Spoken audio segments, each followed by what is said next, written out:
Hey everybody, today we're debating socialism versus capitalism, and we are starting right now with our socialist guest, Dr. Ben Burgis, with his 20-minute opening statement. The floor is all yours. Thanks, Ben.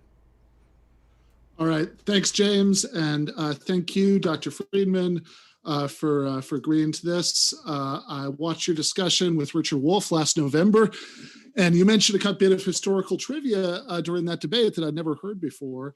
And now that I know it, I thoroughly enjoy knowing it. And that's that pirate ships were essentially floating worker cooperatives with the pirates electing their own captains. This is now part of my standard spiel about socialism. I'll say we need to establish workers' control of the means of production, like pirates. And that, of course, brings us to an annoying terminological issue that we need to clear up to have an interesting debate. What does socialism even mean, and how would it be different from capitalism? Capitalism, as that term has mostly been used since Louis Blanc invented it in the mid-19th century, refers to a system where some people are capitalists, in other words, private owners of businesses, and they get to lord it over all of the people who have no realistic choice except to submit themselves to the rule of the first group in the workplace. At least as I use the term, socialism means an economic system where things like factories, farms, banks, grocery stores are socially owned rather than owned by capitalists. For the sake of simplicity, I'll be referring to all that stuff as the means of production, although it also includes, of course, means of extraction, means of distribution, means of exchange, and so on. So social ownership can take a few different forms. If you have political democracy so that the state is socially owned, state ownership can be one form of social ownership, but a private worker cooperative is also a form of social ownership. The important thing is that democracy has been extended into the economic sphere so that for the first time since the agricultural revolution, we can achieve human societies that aren't divided into a subservient labor force and some sort of ruling class. Historically, socialists have disagreed with one another about quite a lot. Some, for example, have thought that the best form of socialism was one where the state owned every economic enterprise. Others, going right back to the very beginnings of the socialist tradition, to people like Bakunin, have actually been anarchists who didn't think there should be a state. But however much socialists have disagreed with each other about, they've all agreed that the goal should be a society with some form of social ownership, so there wouldn't be a class of people who owned the means of production and a class of people who had to put themselves under the thumb of the first group in order to make a living. So, what could feasible socialism actually look like? Well, there was the Soviet Union, of course, and other societies organized on the Soviet model in the 20th century, but there are multiple problems with that model. Most obviously, it lacked political democracy, so state ownership of the means of production didn't translate into democracy in the economy. But also, Soviet-style planning was, as my friend Bhaskar Sankar describes it, all thumbs and no fingers. Very good at churning out tractors and tanks very quickly, and thank God for it, or else the Nazis might have won World War II, but very bad at coordinating production with consumer needs, which is a big part of the reason that so many of those societies either collapsed in the late 20th century or, like China, reformed themselves into some sort of semi-capitalist hybrid. So even if that experience is mostly a cautionary tale, we still have plenty of models of successful socialization, at least of parts of the economy. We know from the experience of many advanced Western democracies that have successfully run these experiments over the course of several decades that state planning does actually work extremely well for at least some sectors like healthcare and education, where it's perverse and socially destructive to treat these things as commodities to be bought and sold, rather than treating them as things that everyone has a right to, funded by progressive taxation and free of charge at the point of service. I would argue that the so-called commanding heights of the economy, like banking and energy, should also be state-owned, although in all cases, I'd like to combine that with some degree of workers' control at the workplace level. And if we still need market competition between autonomous firms in order to produce the sort of consumer goods for which calculation problems seem to be the biggest issue, that market sector can at least be made up of worker-owned firms. And this vision can't really be objected to on the grounds that would run afoul of coordination problems or anything of the kind.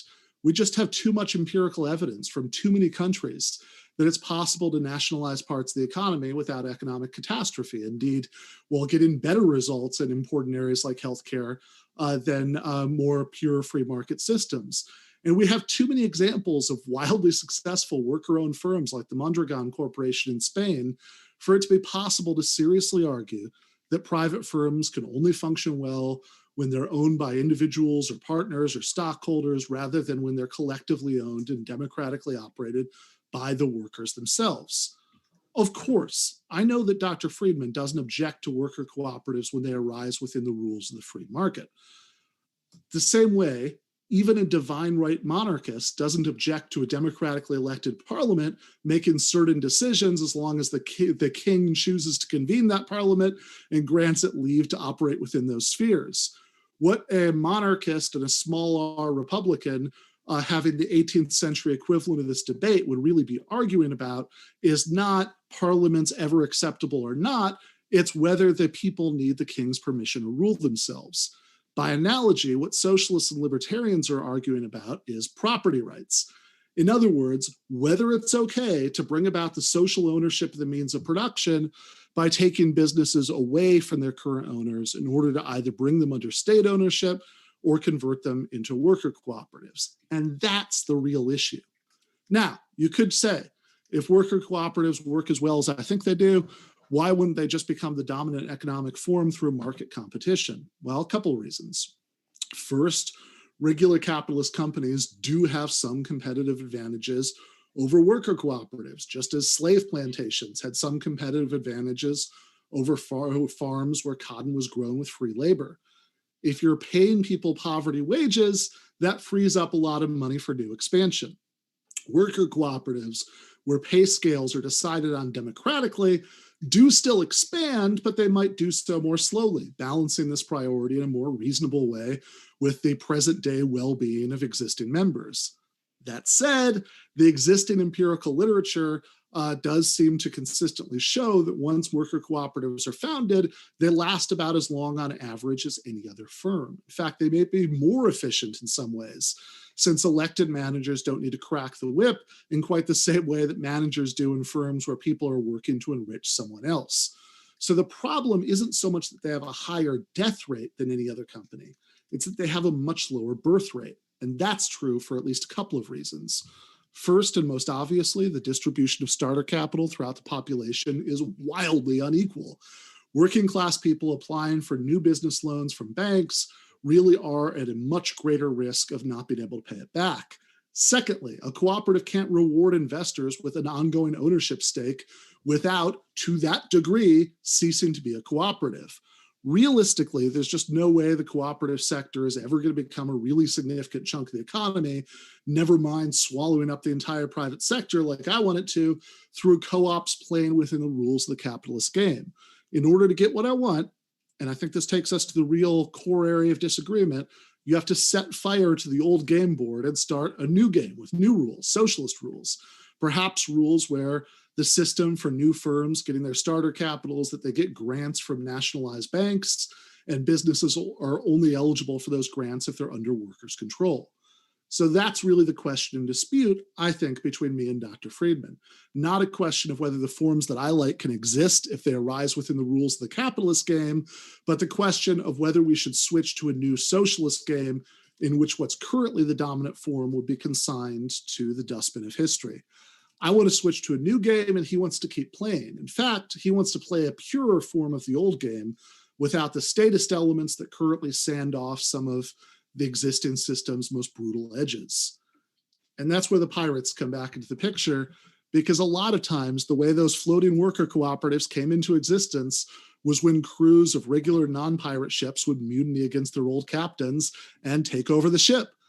Now, all joking aside, I don't want to romanticize pirates too much. They made their living through violence. And while I'm not an absolute pacifist, for example, I think the people of Chile would have had every right to use violence to resist the fascist coup that overthrew the democratic socialist government of Salvador Allende in 1973. I certainly don't like the way that those mutinous crews had to make a living once they could no longer operate within the legal economy.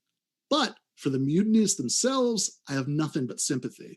whether we're talking about naval ships where the mutineers were conscripts, or regular merchant ships where they were essentially economic conscripts, too poor and desperate to turn down the deal, even though that deal meant they had to endure an absolutely brutal form of petty tyranny at sea. So, following the thread of this imperfect but suggestive analogy, what is it that I think would justify a society-wide mutiny against capitalism, even though within this metaphor, when I say mutiny, I would hope that would take the form of a peaceful and democratic transition to socialism. In other words, what's so bad about the game we're playing right now that setting fire to the board would be justifiable? Several things. Starting at the top, the most obvious surface level problem, which is a big problem, is the grotesquely unequal way that the game we're playing right now distributes resources. Some people own multiple mansions and some people sleep under bridges. Pharma executives enrich themselves while diabetics literally die because their medical GoFundMes don't bring in enough money fast enough to buy them insulin.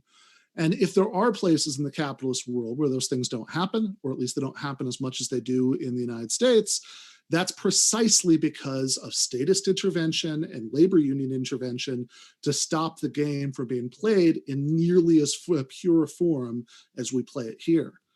Now, some libertarians try to claim, I'm sure Dr. Friedman would be above this argument, but some libertarians will claim the left's dislike of extreme economic inequality is about jealousy. This is nonsense. The reason that we don't like economic inequality are first, because at least given the backdrop of a growing economy, this stuff really can be a zero-sum game. Some people having more means that others have less. And if some people have so much more that others aren't having basic human needs met, that's a problem. Another problem is that economic inequality has a corrosive effect on democracy.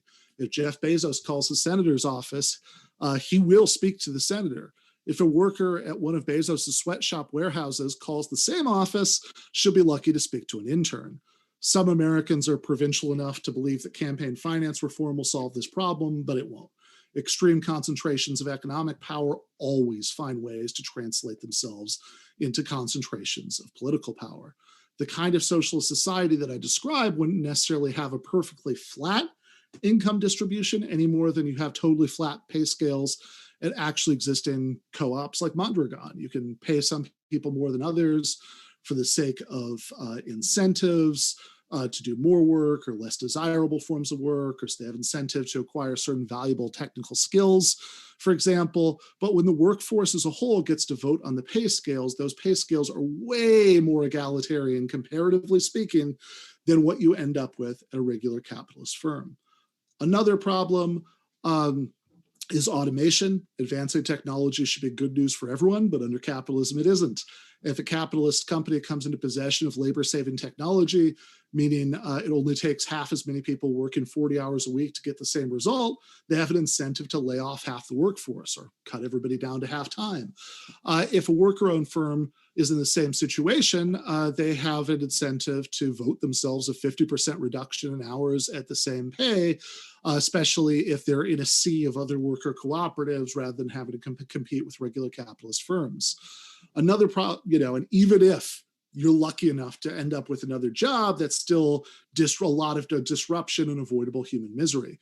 Another problem is alienation. If you have to spend half of your waking hours 5 days a week, and it's only half and only 5 because of past worker struggles, performing tasks that you have no voice in setting and forced by managers you have no voice in choosing, that leads to a lot of avoidable suffering and avoidable disconnect between, how people are spending their time and what they have to do in order to make a living.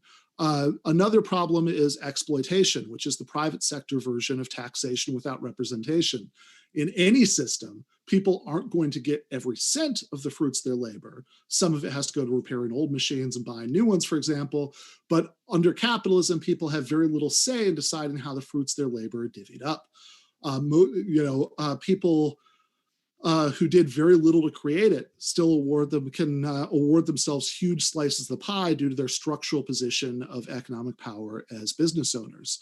Another problem is regulatory capture. As long as you have a class of wealthy business owners that exert disproportionate political power any state regulation you set up to try to stop environmental catastrophes caused by their business practices or protect workers from labor law violations or, well, etc., is always vulnerable to being captured by exactly the interests those regulators are supposed to be policing in the first place. And that's true even given the combination of capitalism and a democratic state. Never mind the truly nightmarish thought of an anarcho-capitalist system where private enforcement agencies would only have an incentive to serve the interests of the private companies that cut their paychecks. But the biggest problem is the problem of authoritarianism. Some people think that the more cynical your view is of human nature, the more you should like capitalism and dislike socialism. That's a very popular idea, but I think it's exactly backwards. I think that the less you trust any human being to exert power over any other without abusing it, the way that Bezos abuses the workers in his warehouses or Harvey Weinstein abused actresses, the more reason you have to support an economic system where power is distributed as evenly as is reasonably possible. That means supporting extending democracy into the economy. Now, I know that Dr. Friedman is a consequentialist. He thinks that justice is just a matter of what promotes the best consequences, the most flourishing. Okay, well, we'll get a correction when it is his turn, and I'm sure we'll get the nuances of his version of consequentialism then. And so I will save my objections to that view for after we hear that. But here's the point. Here's the larger point, that on some forms of consequentialism, you could justify things that I would really disagree with. You know, even if we had a subservient working class that only made up a tiny minority of the population and everyone else benefited, I would be here advocating for a classless society anyway, for all sorts of other reasons. But in reality, what the situation that we have is a working class majority of society getting the short end of the stick on economic inequality, the short end of the stick on workplace authoritarianism, and the short end of the stick on many other forms of avoidable human misery.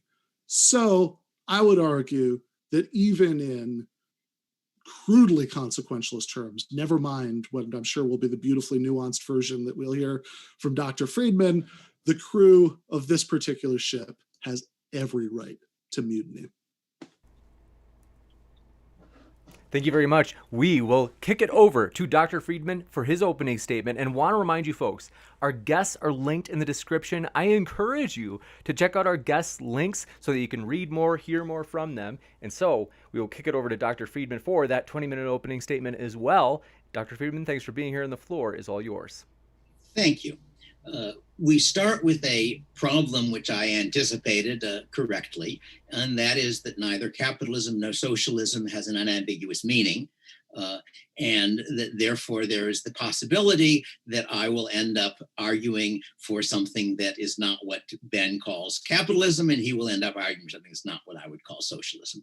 Though I would have to say that what he's arguing for is closer to socialism than it could have been, so in that sense that may be less of a problem. But I thought that the simplest thing would be if I explained what I meant by the terms. He, I think, has explained it well. He hasn't really explained what the defining features of capitalism is, but he's explained what he's in favor of. And we can then see whether I can argue that what I am defending, my version of capitalism, is more attractive than what he is defending, his version of socialism. So what is capitalism? Capitalism is a system of institutions in which human actions are coordinated by voluntary exchange within a system of private property and trade. And if you look at actual modern developed societies, none of them are either capitalist or socialist. That is, all of them have a mix of institutions.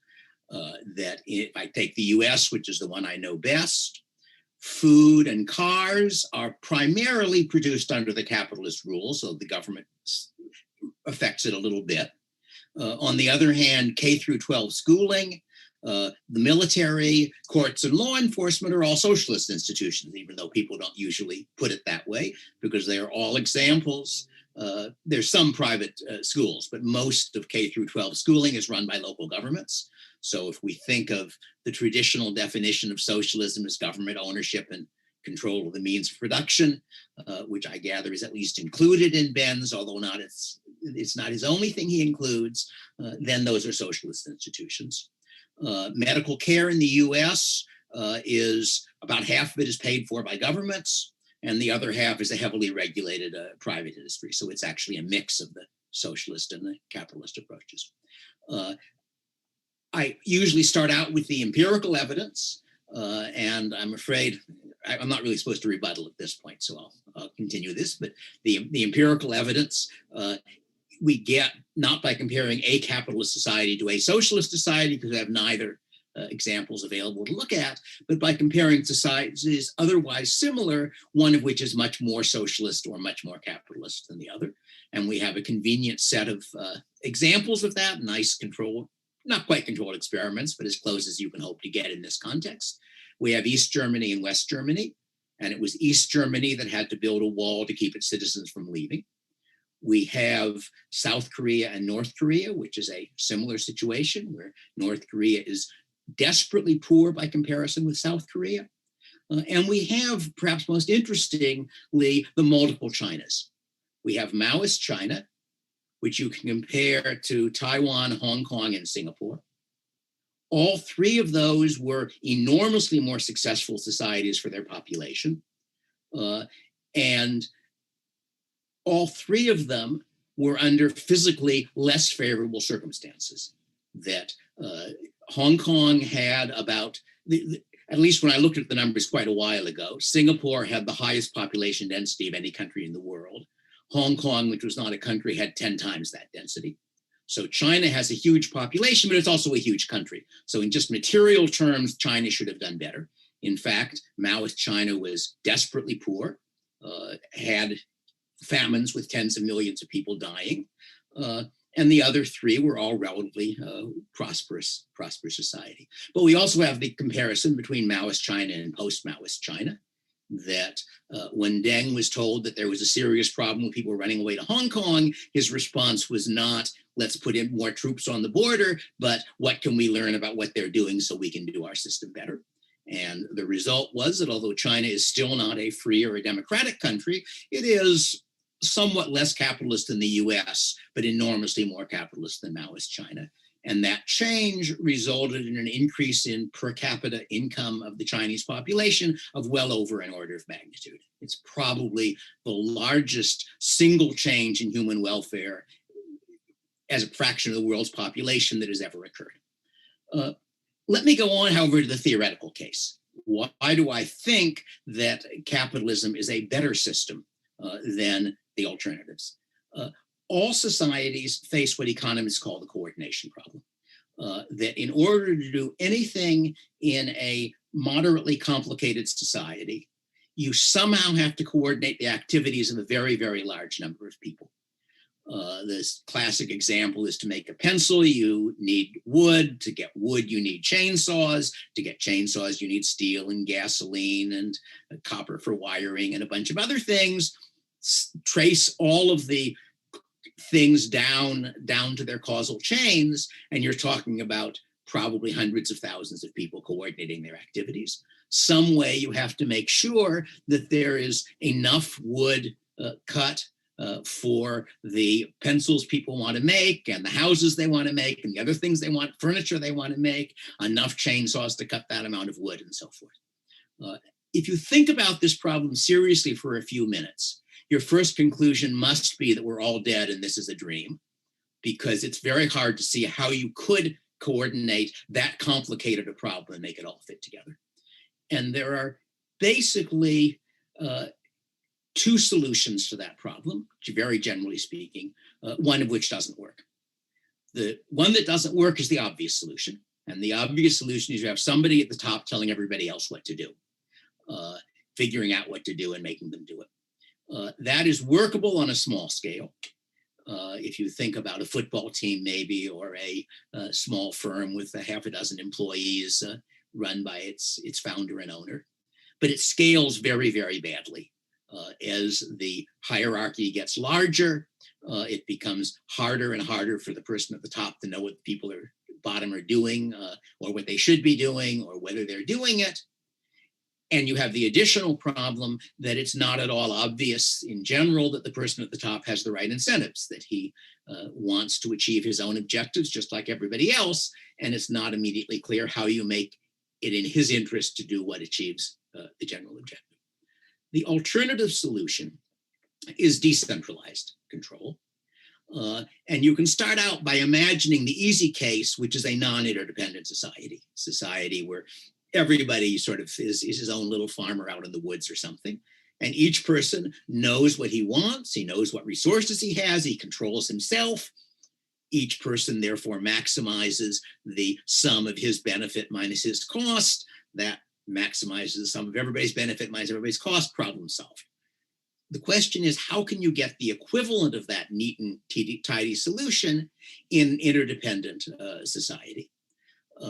And the answer, a complete answer to that question, I'm afraid, requires about a semester of price theory. I could offer you a book that I've written, which I think is more fun than that semester, but does the same thing. But I think I can at least sketch how the market system solves that problem. And the coordination is by prices. That when I want to produce something, the prices I've got to pay for my inputs reflect what I've got to pay somebody else to produce them, or somebody else not to consume them if it's something I'm bidding away from someone who would consume it. The prices that I receive for what I sell are a measure of the value to somebody of that something.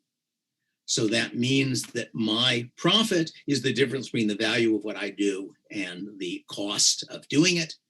And it is in my private selfish interest to maximize that profit. None of this happens perfectly. There are a list of problems that economists generally refer to as market failure, a misleading term because the same problem exists in lots of contexts other than markets. But basically, they all involve situations where somebody is making a decision where either he doesn't bear most of the cost or he doesn't receive most of the benefit. And if I am making a decision where I bear the cost and other people receive the benefit, I may not make it even though benefit is larger than the cost. And if I'm making a decision where I receive the benefit and other people pay the cost, I may make it even though cost is larger than benefit. That's the underlying problem of market failure. And it's the reason that my ideal laissez-faire capitalist society works less well than a planned society run by an omnipotent, omniscient, benevolent ruler. We don't have any of those.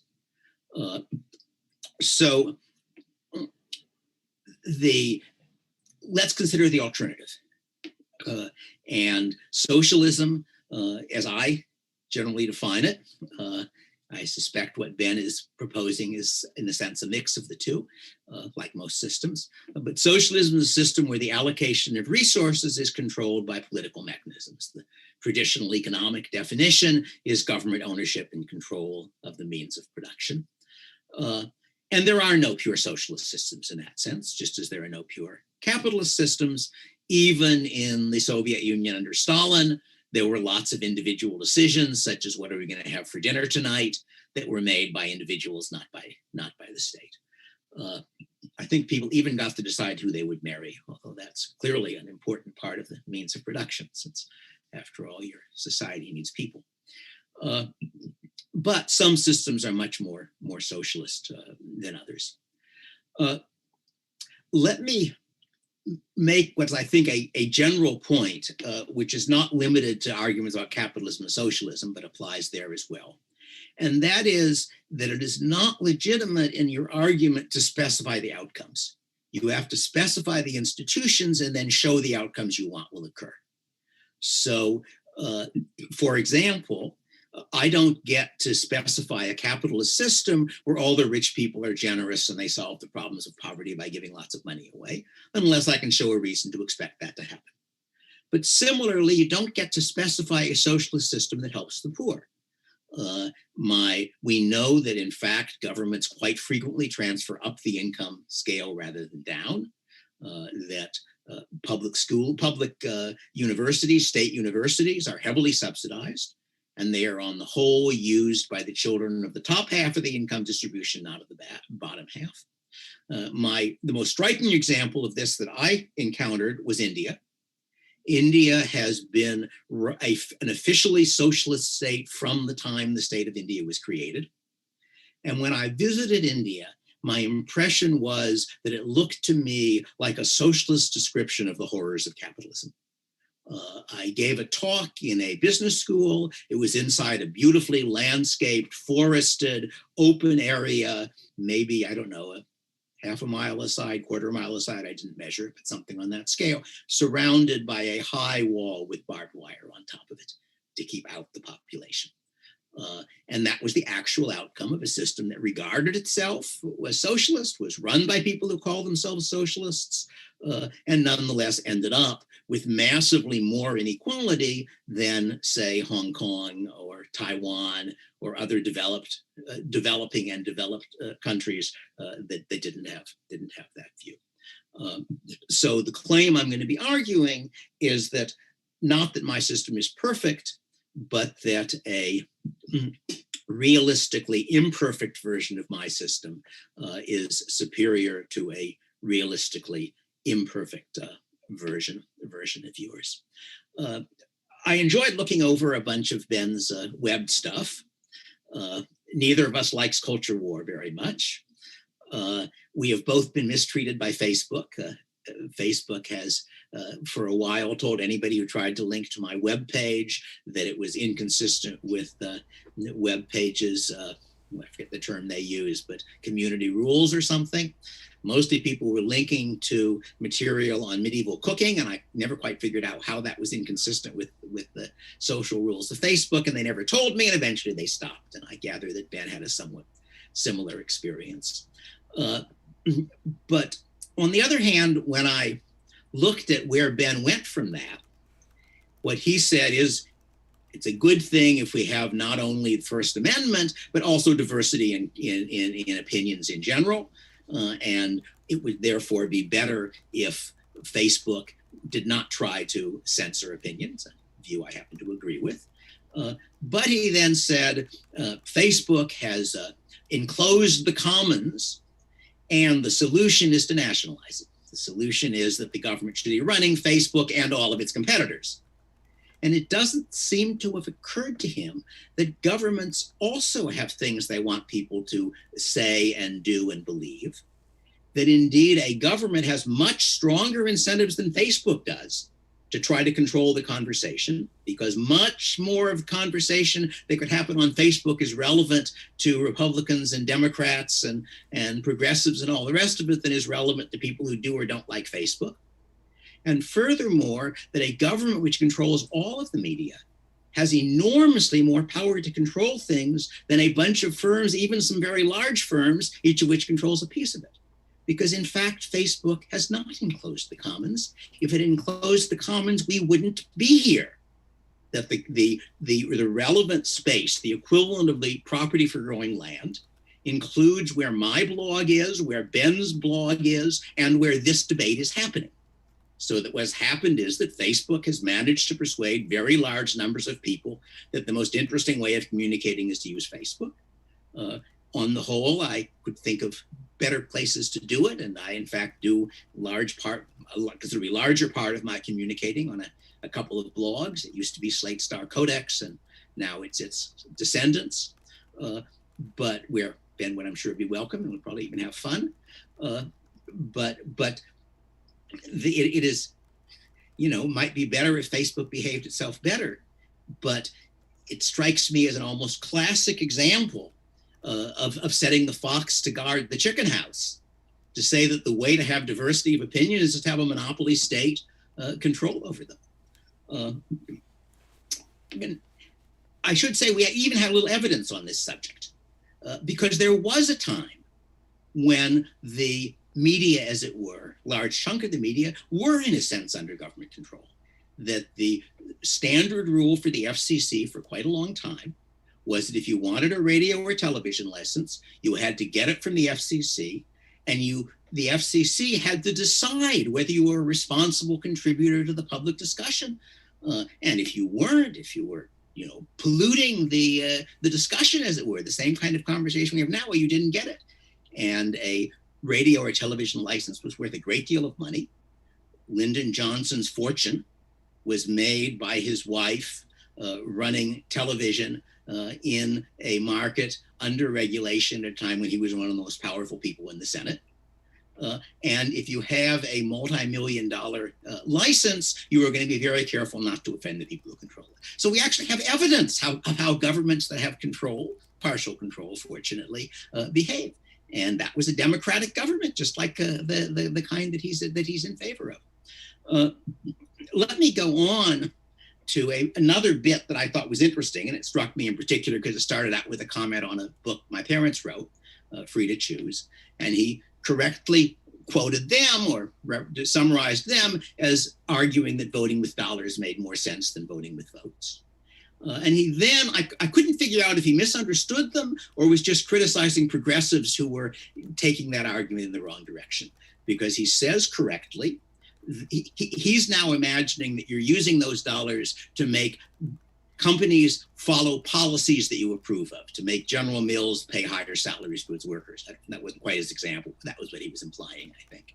And he correctly saw that when you decide what cereal to buy, the question of how does General Mills pay its workers is not going to be one of the major considerations. The question is going to be, do my kids like it? Does it taste good? How expensive it is? That sort of thing. That's right. But you are getting a vote on what kind of cereal General Mills makes. The vote on paying wages isn't going to you. The vote on paying wages is going to the workers. The worker does or doesn't accept the offer General Mills makes as opposed to alternative offers. The result of that, despite socialist and liberal talk about starvation wages and living wages, as Ben may know, just at the moment, the average per capita real income in the US is roughly 30 times what it was globally through most of history. So it is certainly true that it would be nice if everybody was richer than they are. But the idea that somehow the only reason people get paid money is because they starve to death is just wildly inaccurate. We know that only 1 or 2% of the population actually get the minimum wage, that companies are hiring workers in a competitive market. And if your company treats workers very badly, it will find that in order to get workers who could otherwise go somewhere else, it'll have to pay them more. So that in fact, the voting with the dollars is happening on the consumer's side in determining what companies produce, and on the producer's side in determining what terms they have to offer in order to get workers. So as Ben clearly realizes, I would argue for a much more capitalist system than we have. I don't think we've got time to go into the details. If people are curious, the second edition of my first book is webbed for free as a PDF on my webpage, and in that I sketch what a society might look like, which was entirely private, in which all useful government functions were replaced by private institutions. I think that's my 20 minutes, and I think Ben gets to rebut. You bet. Thank you very much, Dr. Friedman, for that opening statement. Want to let you know, folks, if it's your first time here at Modern Day Debate, we are a neutral platform hosting debates on science, religion, and politics. No matter what walk of life you are from, folks, we're thrilled to have you here. We're going to go into the rebuttals now, so I've got the timer set for you. Dr. Burgis, the floor is all yours for 10 minutes. All right. Thank you, James. Thank you, Dr. Friedman. So I want to, I think, start at the start where I started my opening statement, which was at the semantic issue, which is not where I like to spend most of my time. I would almost always rather prefer to argue about the things than the words that we use to describe those things. But I do have to say, it is just not historically accurate to say that the central historical definition of socialism was government ownership of the means of production. If you think this is the case, it must be very confusing that going right back to the beginning of the socialist movement in the 19th century, you had people like Proudhon, people like Bakunin, you had people like Emma Goldman and Alexander Berkman in the 20th century, people like Peter Kropotkin, people like Nestor Makhno, who were all anarchists who considered themselves to be socialists. And in fact, historically, most people who called themselves anarchists also thought of themselves as being socialists. I'm pretty sure that's still true globally. I understand in the United States, we have people who call themselves anarcho-capitalism, but this is just one of those American eccentricities. So I think historically, what has been meant by socialism whether people wanted it to take the form of state ownership, the form of cooperative ownership, some combination of those forms, some third thing, was social ownership, was not having a division of society into workers and business owners, not having labor be alienated from capital, which is a defining feature of capitalism.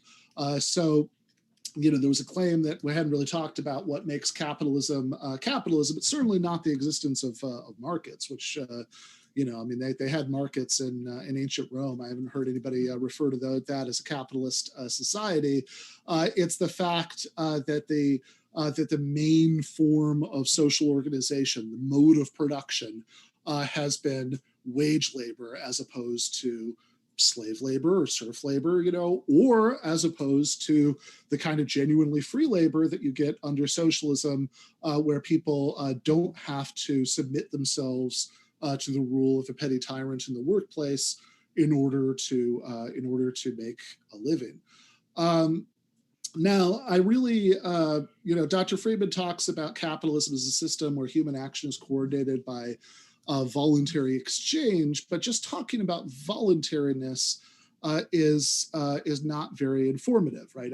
I know that Dr. Friedman is a consequentialist of some sort. I still want to hear more about that, but most libertarians, when they talk about voluntariness, this is like a principle for them, that you have to have, that you have to have voluntariness. This is the non-aggression principle. And the problem, of course, with that is it's completely vacuous, that you only know whether something's voluntary when you know how things should be distributed in the first place. I know that sounds like a counterintuitive thing to say, but if you start thinking through the details of these kinds of in-principle libertarian views, that is the problem. After all, when they say you can't initiate force against another person or their property, well, what does their property mean? It can't mean against what's legally their property, or you can't say taxation is theft because a certain portion of my income legally the IRS is entitled to. You can't say property that just happens to be in somebody's possession, because if so, recovering stolen property would be morally illegitimate. And no libertarian thinks that.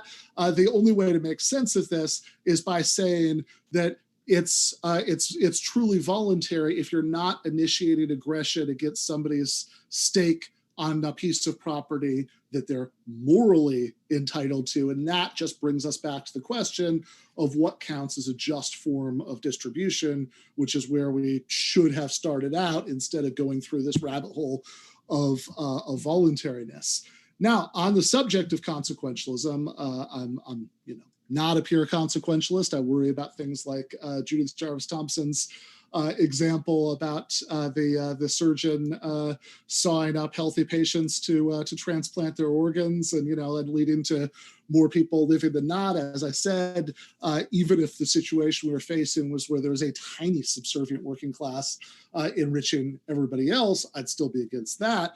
But I do agree, of course, that looking at the good and bad consequences of different systems and different policies is very important, even if it's not exhaustive of the question of what counts as a just arrangement. So Dr. Friedman brings up East Germany versus West Germany, South Korea versus North Korea. South Korea, by the way, is an interesting example for me because I lived there for 3 years, and in many ways, compared to the United States, it felt like a utopia because, for example, I didn't have to worry about health insurance because every single person in South Korea, including people who are there on temporary work visas, gets national health insurance like what they have in other civilized societies. And of course, but that said, some of these, I mean, I would argue the historical record is a little bit more complicated. We can get into that in open discussion or Q&A, but I don't want to waste a lot of time here because I don't want to divert myself from, taking the scant minutes that I have to defend what I actually support, to defending something that I don't actually support. I will just say, I think some of the history is more complicated. So just to give a small example that, if you want to talk about, the great advances made by Deng's China in advancing human welfare, which is certainly very real, you also have to confront the fact that no society without such an outsized state role in planning the economy, despite the market elements, has made those rapid advances. Now, no society on the old Soviet model made them either, which might suggest that the magic combination is of state and private elements is closer to what exists in China. And the question that I would ask is whether we can have those economic benefits without the hierarchy, economic inequality, despotism, et cetera, that exist in that model. But he also he talked about top-down planning versus voluntary cooperation, and I think that unfortunately, whereas I'm not a big fan of top-down planning, I like democracy in both the political sphere and the economic one. I'm afraid that the evidence doesn't really support the idea that you can also only have functional, thriving economies without too much top-down planning, because we look at something like Walmart, which has a larger internal economy than Sweden does, and is entirely run by top-down planning. It interacts with an external market. You could say the same thing about the Soviet Union. Then it looks to me like if we don't like top-down planning, which I certainly do not, I like any element of planning that might have to might exist to be bottom up and democratic. We have to argue against that in some form other than tyranny leading to economic catastrophe, because it does not. I do like what he said about not specifying outcomes, that we shouldn't just help ourselves to the assumption that things will work out in certain ways. I think that's a good methodological principle as far as is humanly possible. We should try to respect, and obviously you have to do some extrapolation, but we should try to respect the outcomes in the real world. So I did want to make a last couple of points about that in the brief amount of time that I had left. So we don't just want to compare relatively laissez-faire systems like the United States with North Korea or Stalin's Russia or what have you. You also want to, and by the way, India has never not been a predominantly capitalist economy, in terms of where most people had to go to work, etc. But you also want to include social democracies, not because social democracies such as Norway, Sweden, Finland, etc., aren't still capitalist countries. They are, but because they do have much more significant aspects of public ownership than countries like the United States. Several of these countries, for example, have nationalized healthcare systems, which work marvelously better than what we have in the United States. If you want to talk about people fleeing from East Germany to West Germany, you also have to talk about the fact that once you've got nationalized healthcare systems in Western democracies, people like them so much that even the conservative parties have to pretend to support them, or else they would never win another election ever again. Now, I don't want to stop at social democracy because I think that it still has a lot of the problems that I talked about earlier. I would argue there are also pragmatic reasons not to stop at social democracy. Again, we can get into that. But I do want to just briefly address before my time runs out the two points that Dr. Friedman made about articles that I wrote for Jacobin, because I think it's not entirely a change of subject. I think that this ties in to this question that we're looking at about not specifying consequences. So take the social media case that Dr. Friedman thinks he thinks that it's not enclosing the commons because there's other stuff that's out there. I would argue that even the literal meaning of enclosing the commons doesn't necessitate enclosing every bit of the commons. The fact that it's most of what's used is enough. But is enclosed by relatively few corporations, including the bit we're on right now, right, which is YouTube, and of course, he says that people choose to use these instead of the others. That's an important point. If we have time, I want to get back to that at the tail end. But As far as the free speech issue, he is quite right that we can look at the history. So when the FCC that he reviles so much enforced the fairness doctrine, you had a much greater political diversity of ideas expressed on the public airwaves than you did afterwards. You can only have something like Clear Channel, where you have to drive hours in any direction to not get exactly the same lineup. I'm going to give you. Oh, sorry, James, are you speaking? You're muted. Pardon my interruption. I lost track of time. I suspect that I'll give you a 30-second warning, and then I'll give Dr. Friedman the extra kind of time cushion as well. Sorry about that. Okay. Well, I know that he went to, I believe, 7:35. Is that right? Am I remembering that wrong? I've been timing it on a stopwatch, and it was exactly 20 minutes. Okay, well, I went to 7:14. So if you were timing with the stopwatch plus what he did in between, well, anyway, regardless, we're just about getting up to the end of the time. So I will just very quickly say this, that if you look at what happens in the actual world, in the public sector in the United States, free speech is doing vastly better than it is in the private sector. Dr. Friedman mentioned public universities, for example. You could not legally be fired from a public university for your political views. You could sue them, as, for example, when Ronald Reagan, as governor of California, tried to get Angela Davis, fired from the University of California system for being a communist. The court successfully resisted that. They later came up with a different pretext. That too was reversed. But this is the kind of protection that people do not have in the private sector. In the private sector, generally speaking, there are no protections whatsoever against that sort of thing. If you brought Facebook and Twitter into public ownership, doesn't necessarily mean you'd have a monopoly, because as you point out, these do not between them make up everything. But if you brought these into public ownership, then the First Amendment would legally apply to what happens in there. And historical experience tells us that is much more effective than relying on the benevolence of private sector owners. I'd like to talk about voting with dollars, but we'll have to do that during an open discussion. Thanks for your patience with me, guys. But I am able to look back at the stream, though. So that's one good thing, is that it was about 13 and a half to 14 minutes or so that I've got. So we'll give Dr. Friedman the same kind of flexibility on that rebuttal statement. And so, Dr. Friedman, thanks for your patience, and the floor is all yours. Sure.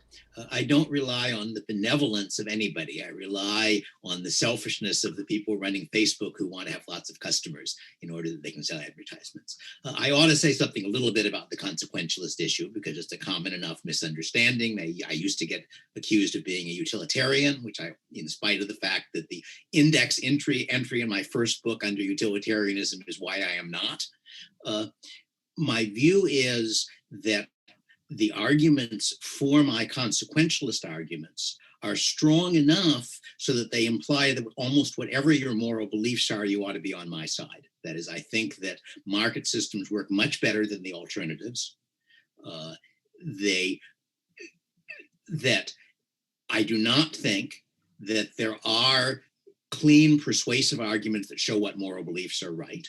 In fact, I would have said that Ben demonstrated that point nicely in his brief attack on some versions of libertarian arguments, so that I agree with some of the moral intuitions that go into not initiating coercion and so forth, though I think they're overstated for reasons I've discussed in print for a long time. But I don't want to base my arguments on them, because I have no way of persuading Ben or anybody else that they're true. Whereas I do have ways in which, given enough time, I would hope to be able to persuade Ben that he would get more of what he wants with my system than with his. And I think, therefore, that's a more sensible strategy. Ben's basic proposal, if I understand it correctly, his version of socialism, is a mix of state socialism and workers' co-ops. And with regard to state socialism, he apparently believes that the American public school system is very well run, that it really does take $12,000 or $15,000 per pupil to babysit kids and give them an opportunity to learn some things. That the post office, of course, is well run. His basic argument seems to be that he thinks that European state medical systems work better than the US. To begin with, most of the European medical systems are not, in fact, wholly state systems. Canada is, and Britain is. But if you look at the other European countries, they're in fact a mix of private and public. And the US is certainly not a private system. The US healthcare is heavily regulated in the private section, and large parts of it are in fact public. In fact, as I'm over 65, my health insurance is in part public because I get the opportunity to have Medicare. So we don't have that comparison. What is true, it is not true, incidentally, that the US healthcare system works much worse. If you really look at those comparisons, they don't show that. What is true is the US healthcare system is more expensive, quite a lot more expensive. And that is an anomaly, and it's an interesting issue. And if we had more time, maybe we could discuss reasons for it. But I don't think it's true that in general you have examples of state socialism working well. But you have examples of state socialism not working intolerably badly in contexts where it wasn't the whole system, where people had the option of doing things outside of the state system as well, and where the state system had to get its inputs by buying them on the market. It couldn't simply seize them and so forth. So I don't think state socialism is nearly as good a system as he believes it is. But let me go on to the really interesting part of his proposal, which is the part which is more nearly defensible, and that's the argument for workers' co-ops. We actually have a real world example, a much better example than Mondragon, because Yugoslavia was a communist system based on workers' co-ops. It was not a democracy. And it worked significantly better, I think, than Stalinist Russia did, but significantly worse than other countries using a free market system. So I'm glad that Ben realizes that one of the weak parts of his argument is explaining why the workers' co-ops don't already dominate the market, given that they are entirely legal. Some of them exist in various contexts. And he basically has two arguments. The first one, I should say, I answered almost 50 years ago in print in my first book. These are not new arguments, although they're still interesting arguments. The first one is you don't have the capital. Different industries, different firms vary a whole lot in how much capital it takes. That if you are a computer programmer, for a good deal of programming, you can do the stuff you do with things you already own. I could do fairly high level computer programming on my desktop. And in fact, startups do exist, and they generally do start up fairly small. Workers, Ben talks about things like slave labor and starvation and such. The per capita real income in the US, as I think I've already mentioned, is about 30 times the global average through most of history. If it's really true that workers' co-ops are so much better that you can rouse people for the mutiny you want, surely you ought to be able to get at least a few 100,000 or maybe a few million workers who were willing to live on what I think of as hippie standards of living, that is to say at about half their present consumption standard, for a few years. And that would, I did the calculations, as I say, in Machinery or Freedom, my first book, and that would raise enough money to buy out the physical plant of many, not all, but many firms. Once you have that, presumably, since in your view these systems work much better, they would be in a position to lend money to other workers who are trying to establish other workers' co-ops. So it is certainly true that having people available to lend you money is useful, but I expect Mondragon can probably borrow money on the ordinary capital market. But if they don't, if your system is really a whole lot better, as you seem to think it is, you ought to be seeing a whole lot of it and more and more. Second argument is, but they have the disadvantage that they can't pay their workers slave wages. Well, if it were really the case that the competition was paying slave wages, where do you think the workers would choose to work? That if it was really the case that your workers' co-op was able to pay $20 an hour to people who are now getting $10 an hour, which I think if you look at the actual calculations for most firms, it's not very believable because profits of firms are normally not nearly as large as the wage bill. But if they could, then they ought to be able to hire away all the workers workers, and you would then not have a problem that ultimately the private firm and the workers' co-op are bidding for labor on the same market, that the workers' co-op has to pay enough to be a better deal than the private firm, and vice versa. So I don't think that that is a plausible explanation. And I think the correct explanation is that most of the time, the workers' co-op is a less satisfactory way of organizing production, can pay its workers less, and does not provide benefits large enough to make up for that. And there are exceptions, which is why some workers' co-ops exist. And Ben raised the issue of Walmart, which is certainly an interesting issue, and it's a point I didn't get into. The classic work on this is The Theory of the Firm by Ronald Coase. If you haven't read it, you should. It's a famous and useful article, because his basic argument is that there are advantages to both the decentralized market and the hierarchical system, and that what happens in the market is that a firm grows to the point where further growth would involve doing things internally that it is cheaper to do via the market. So I'm not going to try to go through all of that in detail. That would take quite a while. The great thing about the capitalist system is that you have a system where if a firm is larger than that, where if a firm is at the point where the disadvantages of hierarchy outweigh the advantages, then it loses money and shrinks or gets replaced. If firms are smaller, they go up. But the idea that somehow the defining feature of capitalism is the separation of capital and labor doesn't make a whole lot of sense, because it's always been true in the existing capitalist societies that there are some people who own their own tools, as well as lots of people who don't. Presumably, I don't know if Ben thinks that when I self-publish my books, which I quite routinely do now, whether am I functioning in a capitalist or a socialist system? I don't know, because the relevant capital, the main capital asset, it's true I'm hiring Amazon to sell the books for me. So in that sense, I'm dealing it. Well, I'm not doing it as an employee. I'm doing it as a individual buying services for them. So the other things, Scandinavian welfare states. The Scandinavian welfare states are they have greater income transfers in the US, but they are not more socialist in other respects. I think if you actually look at Norway, Denmark, Sweden, I don't know that much about Finland, other than they seem to drink an awful lot from my one visit there, that maybe they need it to keep out the frost, but that they are in general countries which have less government regulation of the economy, at the same time that they have a generous welfare system. And Sweden, in fact, got rich at a time when it was one of the more laissez-faire economies in Europe, not one of the less. Since Ben is interested in pirates, he really ought to read Peter Leeson's book, which is called The Invisible Hook, which is not, I think, a good title, but it's a good book. And that actually just spends a book explaining how that system works. And it really is quite fascinating. I should say the reason they were, part of the reason they were workers' co-ops, I think, is that in that situation, the capital asset, which was the ship, was a free good. That is, they were capturing ships. When they captured ships, they couldn't sell them because they didn't have legal ownership of them. Apparently, the supply of ships was larger than the demand in terms of crews.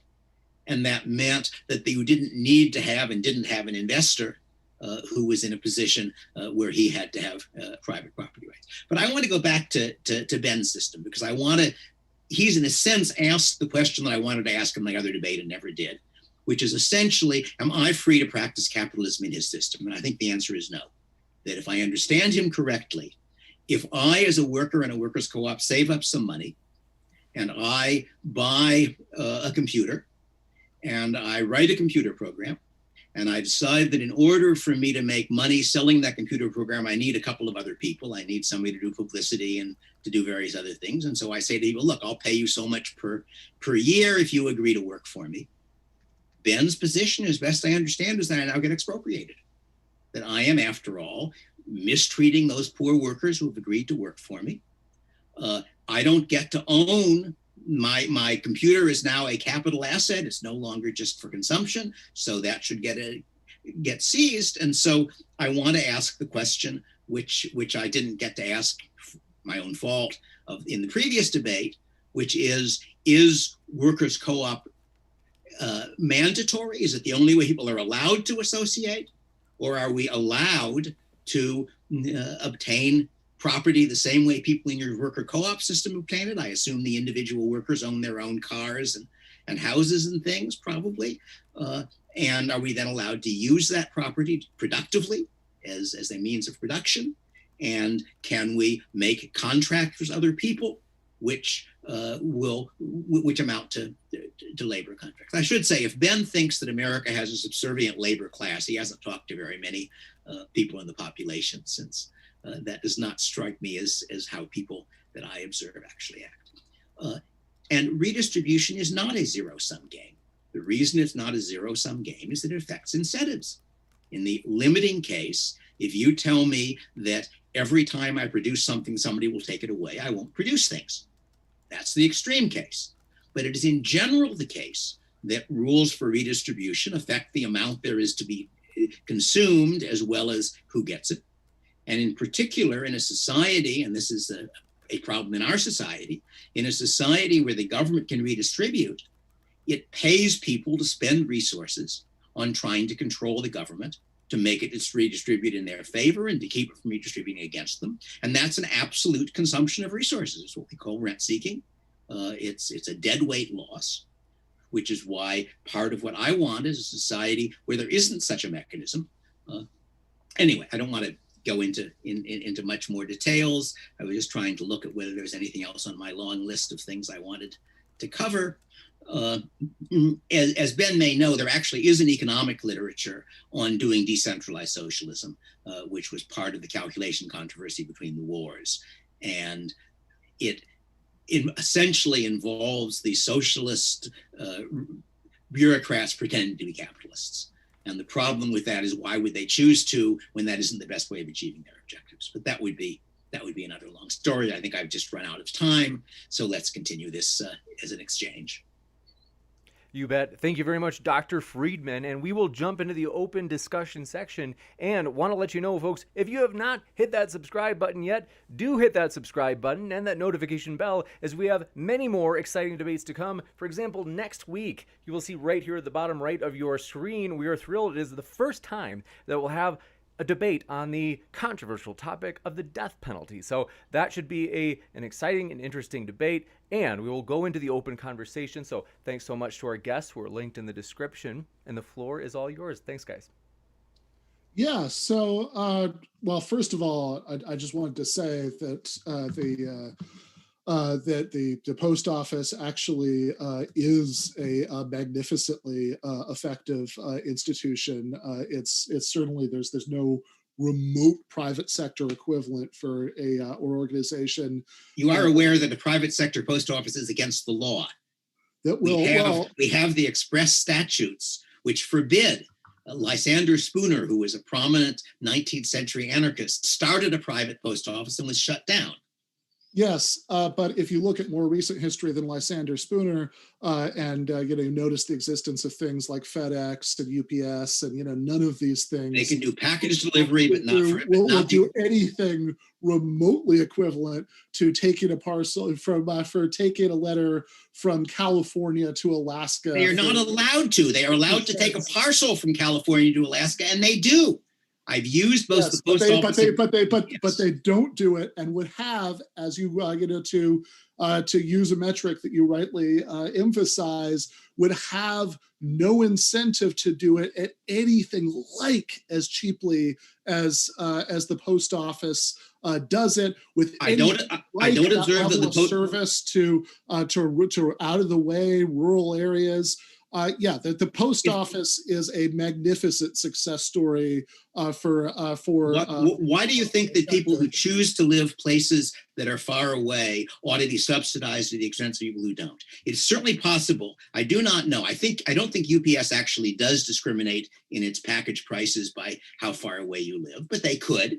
But I don't see anything particularly wrong with it. If you choose to live your life in a way that imposes costs on other people if you want to get your mail, then it's perfectly appropriate. You should pay 20 cents instead of 10 cents for for your Okay, letter. but you don't now, seem to realize but that now first-class mail is illegal now for private firms. We switch the goalposts from the private sector would, in fact, provide the equivalent. The private sector is competing with to the entirely different claim that it's okay if we had only the private sector equivalents. It would be okay if they didn't provide that service because it's not one that people should expect, which I take it is conceding the central point. The private post office, where the private competitors, where they are allowed to compete with the post office, compete with it and provide services that, at least in my experience, are at least as good and as reasonable a price. You are correct that a private post office might choose higher prices for sending mail to more remote places, although I think the evidence of their current package delivery prices suggests that that's more trouble than it's worth. But I object to the idea that it is somehow immoral for somebody who chooses to live someplace where the postman has to spend an hour to get to him to pay a higher price for receiving mail than someone who lives someplace convenient. It seems to me perfectly reasonable that individuals should bear the costs of their decisions. Okay, but if we're interested in outcomes, then this is an extremely good outcome that you get with the public post office that I think that you've granted we would in all probability not get from a private post office. Getting mail in Alaska for 50 cents instead of 80 cents is not an extremely good outcome. Okay, a mildly desirable outcome for people in Alaska and an undesirable outcome for people who are paying for it. If you believe that transferring $1 private sector equivalents would put to as many distribution centers and as many out-of-the-way places, and that any price difference would only be a matter of 50 cents to 80 cents, all I can say is that I am deeply skeptical of that, and I think that the history of privatizations in the real world does not support that. It's your view in general that cross subsidies are somehow virtuous, that if I choose to do things such that make delivering a service to me more expensive, it is wrong for me to have to pay a higher price for it?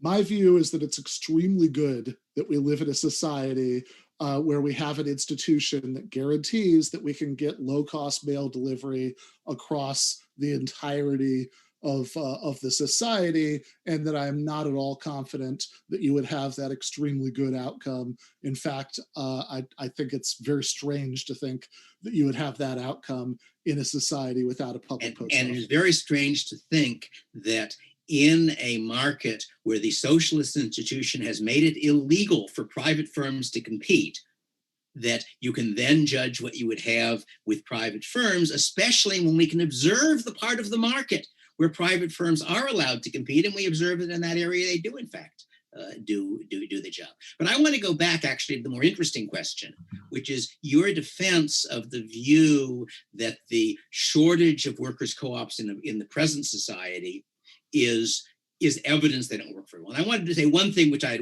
didn't say in my previous debate and should have, and that is, by your predecessor's account, Mondragon is the most striking example, at least that he mentioned, of a successful workers' co-op. By his account, Mondragon is the 6th largest firm in Spain. So this is so much better a way of organizing things that the very best example in the world given the incredibly high barriers that happen to organize worker cooperatives within. Tell me about the incredibly high barriers. The fact that Mondragon could grow to that size is an astonishing success story. So I talked about several of them in my opening statement. You seem to have 2 responses. So one of them is that that starting a new business takes different amounts of capital in different areas, which is undeniably true, although I'm having trouble seeing the relevance, because if we're talking about proportions of the economy, then if there are, because then all the low capital versions ought to be workers co-ops already. If there are lots of places where it's fairly low, lots where it's higher, then it stands to reason that is something that would drive it down overall, especially given the structural problem about investment that we discussed. And you talked about how if worker cooperatives can have more egalitarian pay scales, workers would choose to work there. But of course, this assumes an economy where you have a big worker cooperative sector. No, it does, because doesn't have to be big. The first workers co-op can do it too. Because my entire contention is that in terms of this area, is that structurally, playing on the rules of the free market game, that it is much easier to organize a traditional capitalist firm than to organize a worker co-op. But your claim is that the workers co-op is much more attractive. That you disagree with that, but if you're trying to argue against my position, just saying that, people aren't choosing to go work at this largely non-existent worker cooperative sector doesn't do that much. Now, if we had government policy to create a massive worker cooperative sector, then you could have a real test of this. But of course, to create it. Well, because of all of the impediments that I'm talking about. You haven't given any impediments. Well, it is perfectly legal to have a workers co-op. 3 or 4, I think. It's perfectly legal to have a workers co-op. Yes, it is perfectly legal to raise its own capital just like anybody else. If it's really a much better system, then the workers should be willing to provide the capital. There are no structural impediments to it. There can be plenty of structural impediments to something that's not illegal. I gave you several earlier. You granted that investment was an obvious structural impediment, an obvious structural advantage of traditional capitalist firms over worker cooperatives. You granted that there are areas of the economy where you need more starter capital, and so that's an impediment. Your only other impediment. There are areas where you need less starter capital. Other than what you just said. If A is bigger than B, then B is less than A, right? Only response that I heard was that if you had large numbers of people willing to cut their consumption in half, which is, I find frankly bizarre, given that we're already talking about a country where you have the people that we're talking about are already, in a great many cases, living paycheck to paycheck. You mentioned what a small percentage of people earlier earn the exact minimum wage, which is very misleading, because even increasing it to $15 would still be a wage raise for something like 43% of the workforce. Salary. Never mind if wages had kept pace with productivity, in which case we'd be talking about $25 an hour as the minimum wage. So in a society where this isn't true, in a society where as more and more things, you keep ignoring the fact that you don't have to do all the whole economy at once. To financial stress, in order to do the whole economy at once, you need the government. That it's reasonable. If the workers co-op is really their already inadequate consumption for a few years to get this going, I think is not plausible or realistic. You're ignoring the fact that in a economy and a society which varies a whole lot, if you were right, then those parts of the economy where it's easiest to do, and those are going to be parts of the economy where people are not at very, very low wages and where you don't need huge amounts of capital, then you would see all of those turning into workers' co-ops. Those workers' co-ops could then, if they were persuaded of any of your ideas, invest in other things becoming workers' co-ops, and you would eventually get it all. And a workers' co-op is not unable to borrow capital. A workers' co-op under your institutions is unable to borrow capital and share ownership. It can still borrow. There's no reason why a workers' co-op can't put out bonds, agree to pay things under the capitalist system where contracts are enforced against them just like against anybody else. They could, if necessary, pledge some of their capital goods as security for those bonds. So it is true that a workers' co-op lacks one mechanism for raising capital that a private firm has, namely selling stock. Not all firms do sell stock, however, and a workers' co-op has the advantage, if you're right, that the workers ought to be enthusiastic. Some of the workers, enough workers should be enthusiastic about it, willing to cut their consumption or mortgage their house or do other things to raise it. And you have to explain why virtually none of that happens. Well, again, I don't think it's surprising that in a neoliberal hellscape where most people are living under economic precarity, that you don't get, that you don't 30 times. That you don't 30 times what most people lived on through most of history. Yes, that's your economic precarity. I find it baffling what it is that you think that stat is supposed to show. You have a variety of places in the world today, some of which, by the way, very much included Scandinavia. This idea that that Scandinavia is less laissez-faire is largely false. But they have where you have consumption greater than the global average for most of history. But if the argument we were having was which is better, keeping capitalism or regressing to feudalism, then comparison to what existed for most of history would be relevant, since the argument that we're actually having is it better to stay with capitalism or to move forward to democratic socialism? I'm sorry that you have not followed the argument. The majority of argument we're having just at the moment is not relevant. Yes, for the majority of human history, most people had. We're living under. The argument we are having at the moment is whether the lack of workers' co-ops in a modern society is evidence against your idea of workers' co-ops. I'm sorry, I didn't hear that last part. The argument you're having at the moment, you're completely missing the argument. The argument we're having at the moment is whether you can dismiss the lack of workers' co-ops as evidence on the grounds that workers couldn't possibly raise the capital to start their own firms. And from that standpoint, it is relevant that current consumption levels are enormously higher than what people lived on in the past. And that therefore people who are really dedicated to and willing to suffer for a few years in order to get a much better system, could, many of them, raise the money. I already pointed out they could borrow money, just like. But first of all, borrowing money is very far from dispositive in this case, because that was one of the first things that I addressed, that this is actually something that the uneven distribution of starter capital is very relevant to, because they borrow money on bonds. They can't borrow money on stock.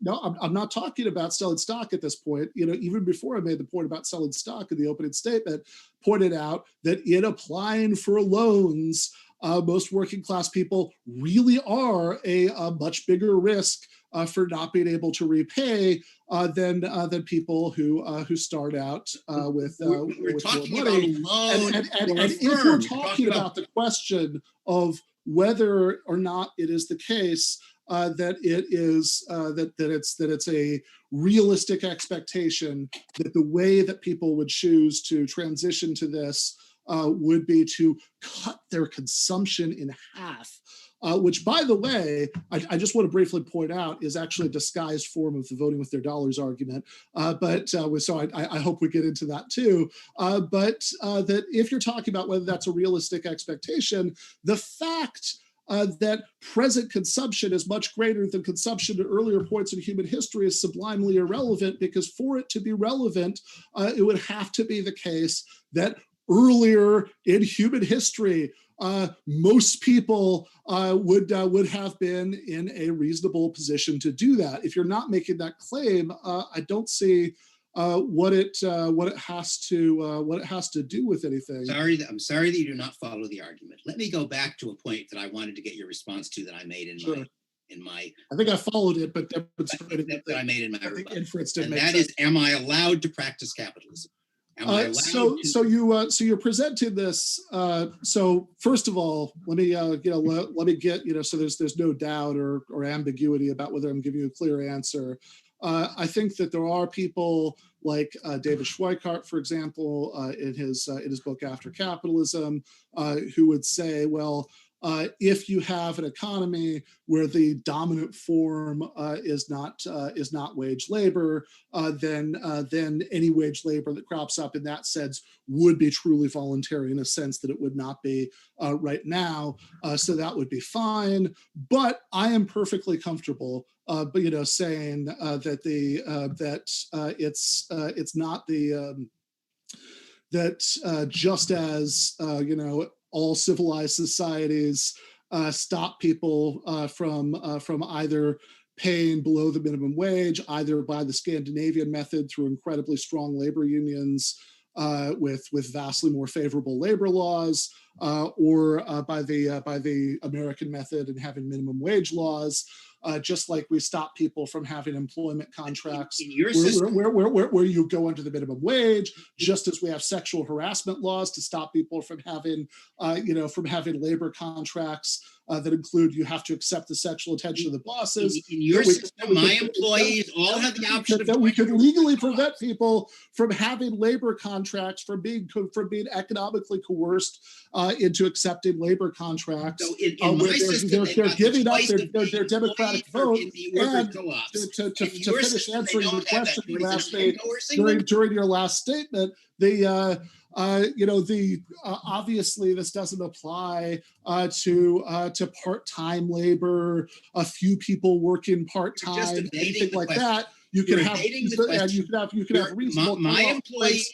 I'm sure it would be imperfect, and I'm sure there would be gray areas where injustice would be done, but it would still be vastly better than what we have now. You're in your system, so any employee who agrees to work for me is doing it because he prefers that to the alternative of your workers' co-ops. So I am not exploiting him or imposing things, and you're simply trying to evade the fact that your system. I'm not evading it. I'm giving you an answer you don't like. I think it's not a good sign. You've given me an attempt to defend the answer this without being evasion. So I think that the reason. One sec, but just because there was you had unpacked a lot of points, Ben, and so just in regards to those, just to be sure that I thought I was struggling to answer one question without being cut off. Right. It's true. It's been lively. Really more than half the time. But he stated that I'm not allowed to practice capitalism in his system, although there are some other socialists who would say that I would. Isn't that a correct statement of what you said? So the distinction is if you didn't have economic pressure to accept such labor contracts, why disallow them? And one possible answer to that is to say that if you have it's the same reason for disallowing labor contracts for sub-minimum wage labor, accepting sexual harassment, etc., which is that the concern would be that if you did allow them, that it wouldn't stay voluntary for very long. That if you have because once you reintroduce it, you've reintroduced exactly the same structural advantages that we were talking about earlier. I know that for some reason that's a mystery to me. You think that the comparison to previous human societies' consumption standards means that it must be the case that it would be reasonable or realistic to ask people who are living economically precarious lives now to go down to half of their current consumption. But I have to say I don't find that very compelling. That some of the people who are presently living the lives they are living would be willing to cut their consumption sharply for a few years in order to get a much better life. Because people do that already. People who go to college and scrimp in order to do that. Lots of people do indeed choose to cut consumption when they need the money for something important. And similarly, I'm not arguing everybody could do it. I'm not arguing the poorest people, your economically precarious people. I'm saying if you really have a better system, then that system ought to attract people away from this system. And the fact that you are unwilling to allow your system to compete, that even if your system is the norm, your view is that mine has to be suppressed, makes it clear that you are not willing to face the actual choices people are willing to make. Anytime they make a choice you disapprove of, now that's economic coercion. Whereas when you're not allowed to make a choice, that's just ordinary coercion. And give you a quick response, Ben, before we go into the closings. But we're basically at the 20-minute mark, so like a really quick one, if it's all right. Sure. So again, I'll just say one. This is the vote for your dollars argument. In fact, this is the exact form of the vote for your dollars argument, vote with your dollars argument that Dr. Friedman disowned as irrelevant to the sense in which it's true earlier, is exactly the one that he's advancing now. And second, I would ask him whether and why, if he would see a disanalogy between the undemocratic labor contract prohibition and the subminimum wage labor contract prohibition, or the sexual harassment prohibition, labor contract prohibition, because to my mind, the questions of coerciveness or non-coerciveness are the same in all three cases. Gotcha. And so we will jump into those closing statements. So I'm suspecting you'll hear the answers to those questions that have been unanswered from either of the debaters during the closing statement. And so we are going to give each person 5 minutes for their closing statement, and then we'll be going to Q&A. So if you happen to have a question, feel free to fire it into the old live chat.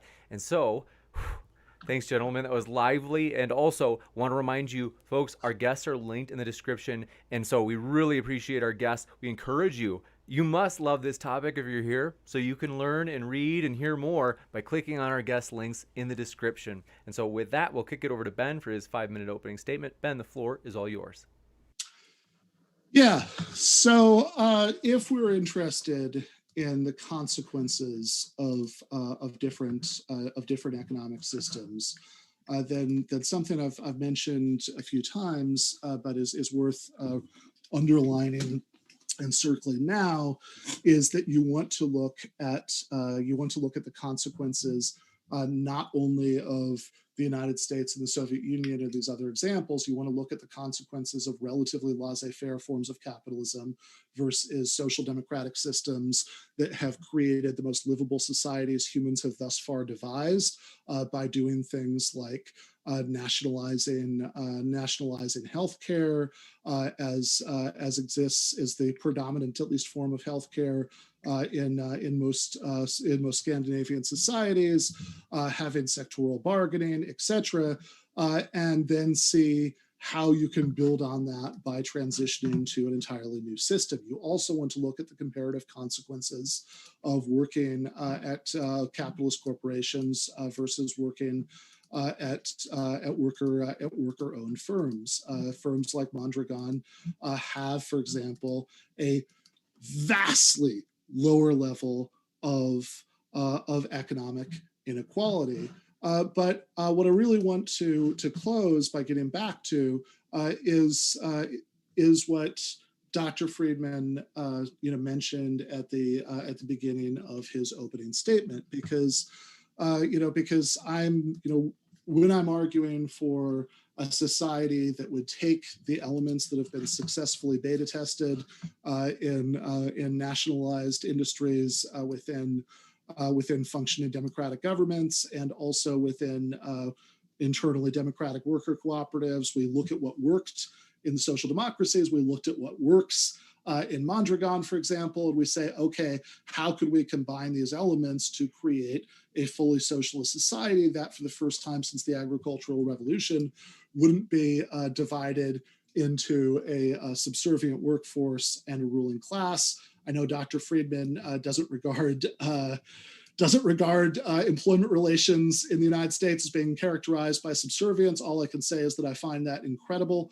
We're talking about a country where people routinely stay in jobs that they hate because they're afraid of losing their health insurance, where you have the proportion of people who say that they would love to join a union is many times higher than the proportion who are, where employees at Amazon pee into bottles because they're worried about not making quotas enforced by omnipresent electronic surveillance.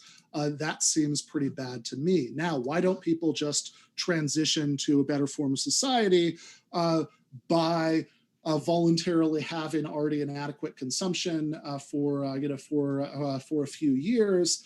And this is where I would point people to the Jacobin article that he mentioned, voting with your dollars is an anti-democratic illusion. I like that Dr. Friedman conceded that voting with your dollars is good for getting the kind of breakfast cereal you want. It's not good for changing the wage policies at the cereal company. So, for example, 2/3 of the population in the United States support a $15 minimum wage. No amount of voting with your dollars at the grocery store is going to get you that.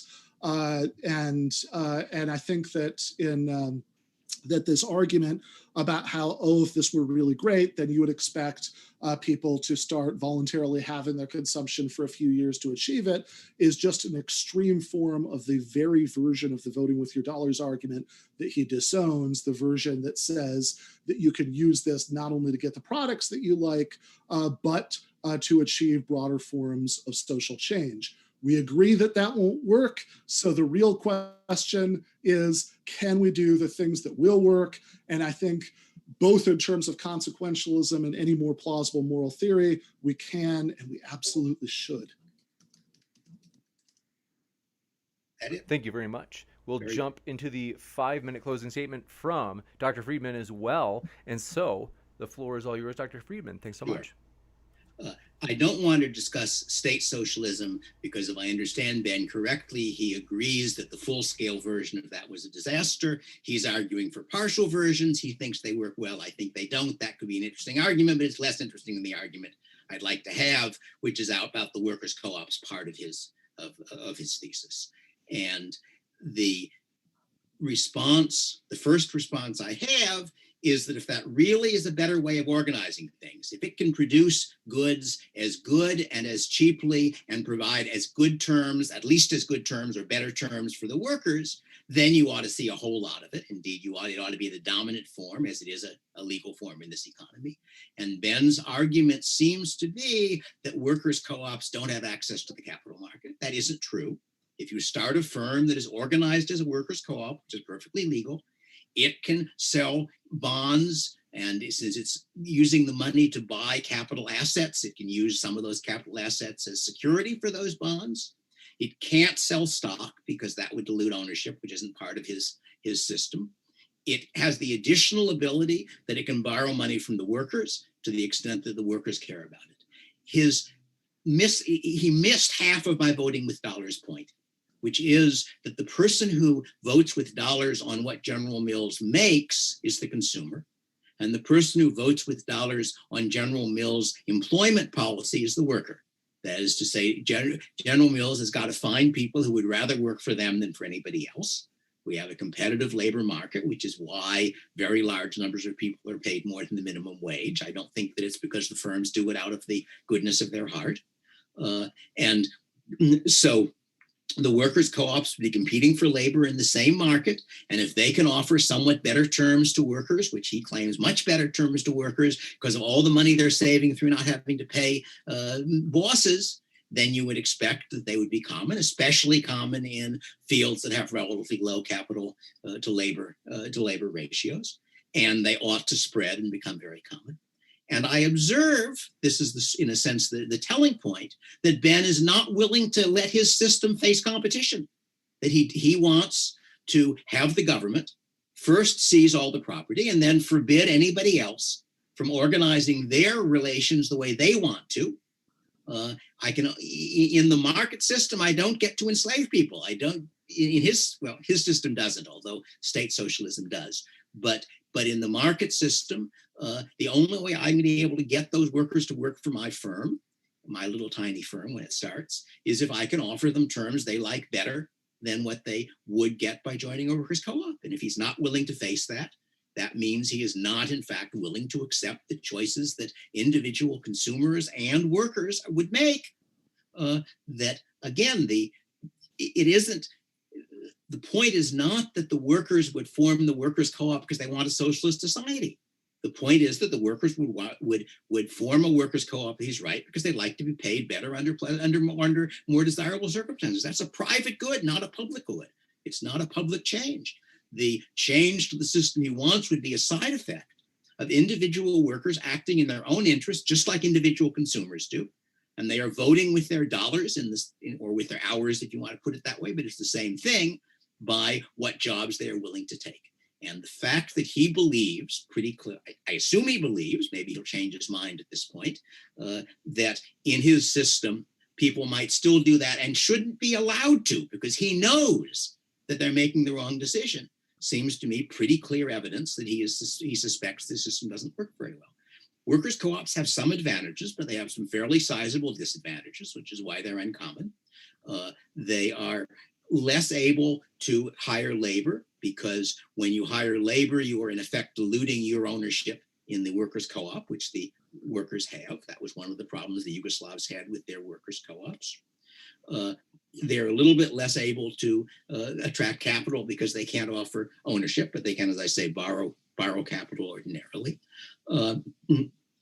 But in general, there are reasons why. My favorite system is the pure market one. That's what I'm doing as a self-publishing author. But for reasons Coase pointed out, that doesn't always work well. And there are some enterprises which require coordination through some sort of hierarchy. And doing it as a hierarchy elected, if it really worked better, we'd see a whole lot more of it. My father told me a long time ago that you should not expect to persuade anybody in one argument. The function of an argument is to give somebody ideas which he may later persuade himself. So I hope I will have a chance to talk to Ben in a year or so and see whether he has modified any of his views. Thank you. Thank you very much, gentlemen. And we will jump into the question and answer. Thanks, everybody, for your questions. I want to remind you, folks, if you have not checked out our podcast, we are on podcast, and so highly encourage you to pull out your favorite podcast app and find us, as we've been excited that people have been downloading, and so that's encouraging, and want to let you know if you're listening via podcast. You can also find our guest links there in the description box for the podcast as well, and we highly encourage you to check out their links. And we'll jump into it with this first question from Jamie Russell, who says, what motivates productivity of the people if they cannot build their own business independently with agreed upon wages with laborers? I think that's for Dr. Ben. Got to be for Ben. Yeah, I guess so. If the questioner's claim is that you can only get productivity, that the only thing that motivates people is having the ability to be a boss, that's it.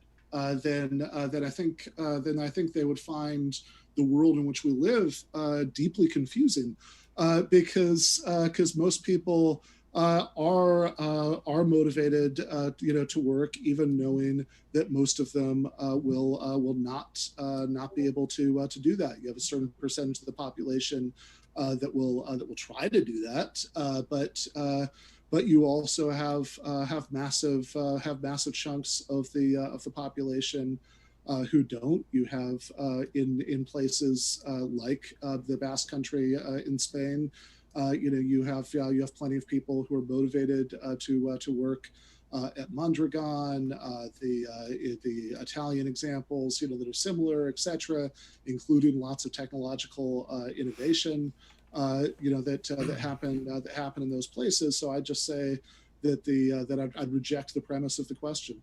Let me comment on the question too, that many people will work for other purposes, but there will be some people who have an idea, who say, here is a way we could do something that's not being done.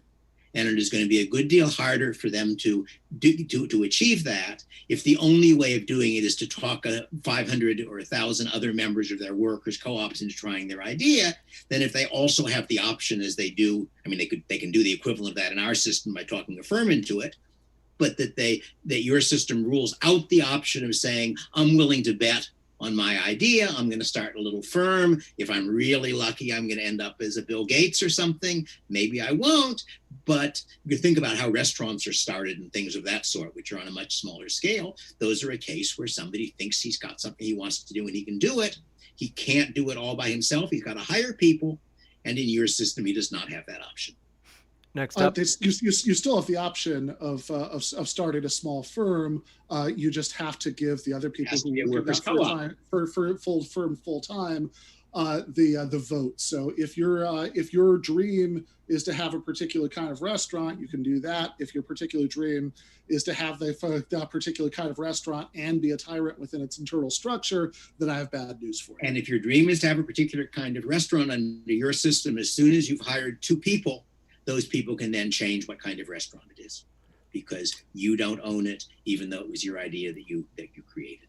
Yeah, if you think that having two people convinced that you have a good idea is an impossible bar, then yes, I guess they would be out of luck in this case. No, they have to stay convinced. And you've got to make sure that everybody else you hire is convinced, because they can always take it away from you if they want in your system, as long as they can get a majority. I'll give you a pithy response if you want, Ben, and then we've got to go to the next question.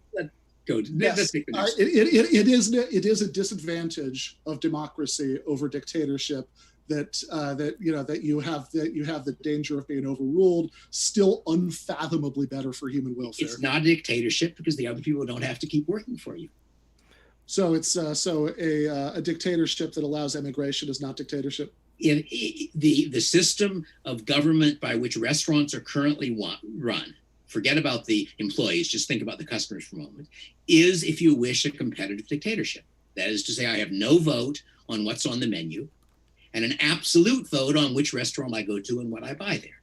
And that is a system which empirically works enormously better than having a population vote on what we should have for dinner. And of course, really super pithy. Now we got to go to the next one. Go to the next question, right?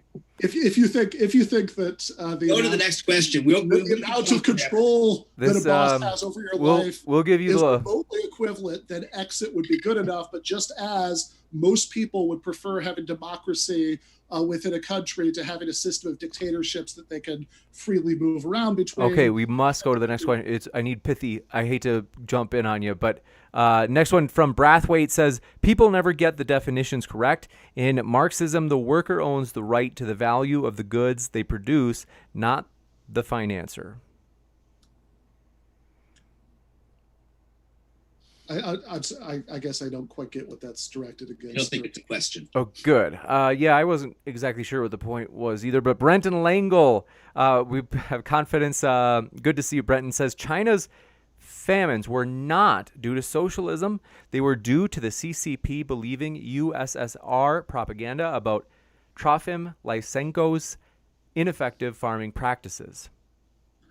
I don't think that's in fact the case. The big famine was the Great Leap Forward famine, and that was one. In the case of the Soviet Union, during the Ukraine famine, the Soviet Union was exporting wheat. It was, in fact, if you believe their statistics, exporting an amount of wheat that would have fed everybody who starved. I think it was also true of China as well, though I am not positive, that what was happening in China was not Lysenkoism. They did lots of stupid things, like killing all the sparrows when they thought sparrows were a problem. But basically what happened was that it was a system that was producing much less food than the local officials said it was producing, because every local official had an incentive to lie and make it look as though he was doing well. Therefore, they had goods to export, and Mao wanted the foreign currency for things that they needed to buy. And in that system, the workers didn't have the option of refusing. It was a slave system. And eventually about 30 million people starved. So I don't think it had anything to do with Lysenko, although that certainly didn't help anything. And in general, Mao was not an admirer of Stalin. I should say one of the things that people tend to get wrong, which Coase's final book, which is a very interesting book, was on how China went capitalist. And one of the points he makes was that Mao did not believe in centralized authority. He believed in a decentralized version of socialism, although it was decentralized to the level of very large units still.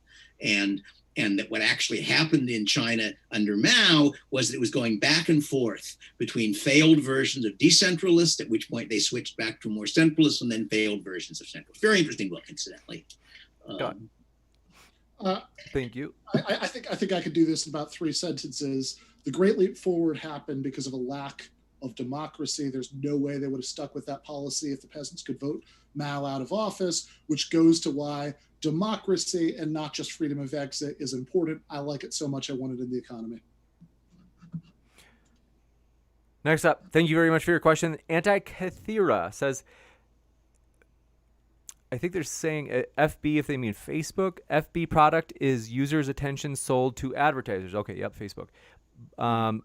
Burgis, Dr. Burgis, in our cognitive system nope. Okay, sorry guys, I butchered that one. You're saying that the Antikythera mechanism is asking questions. Now that's really early AI. Basically, what I meant to say is Facebook product is users' attention sold to advertisers. Right. Bugs in our cognitive system are exploited by Facebook, resulting in warped reality bubbles that threaten society writ large. Can each discuss WRT, capitalism, socialism? With regard to capitalism. Oh, thank you. Appreciate it. Yeah, that's what WRT means. I guess I would have said that the clearest case is state socialism versus capitalism. It's less clear in Ben's system.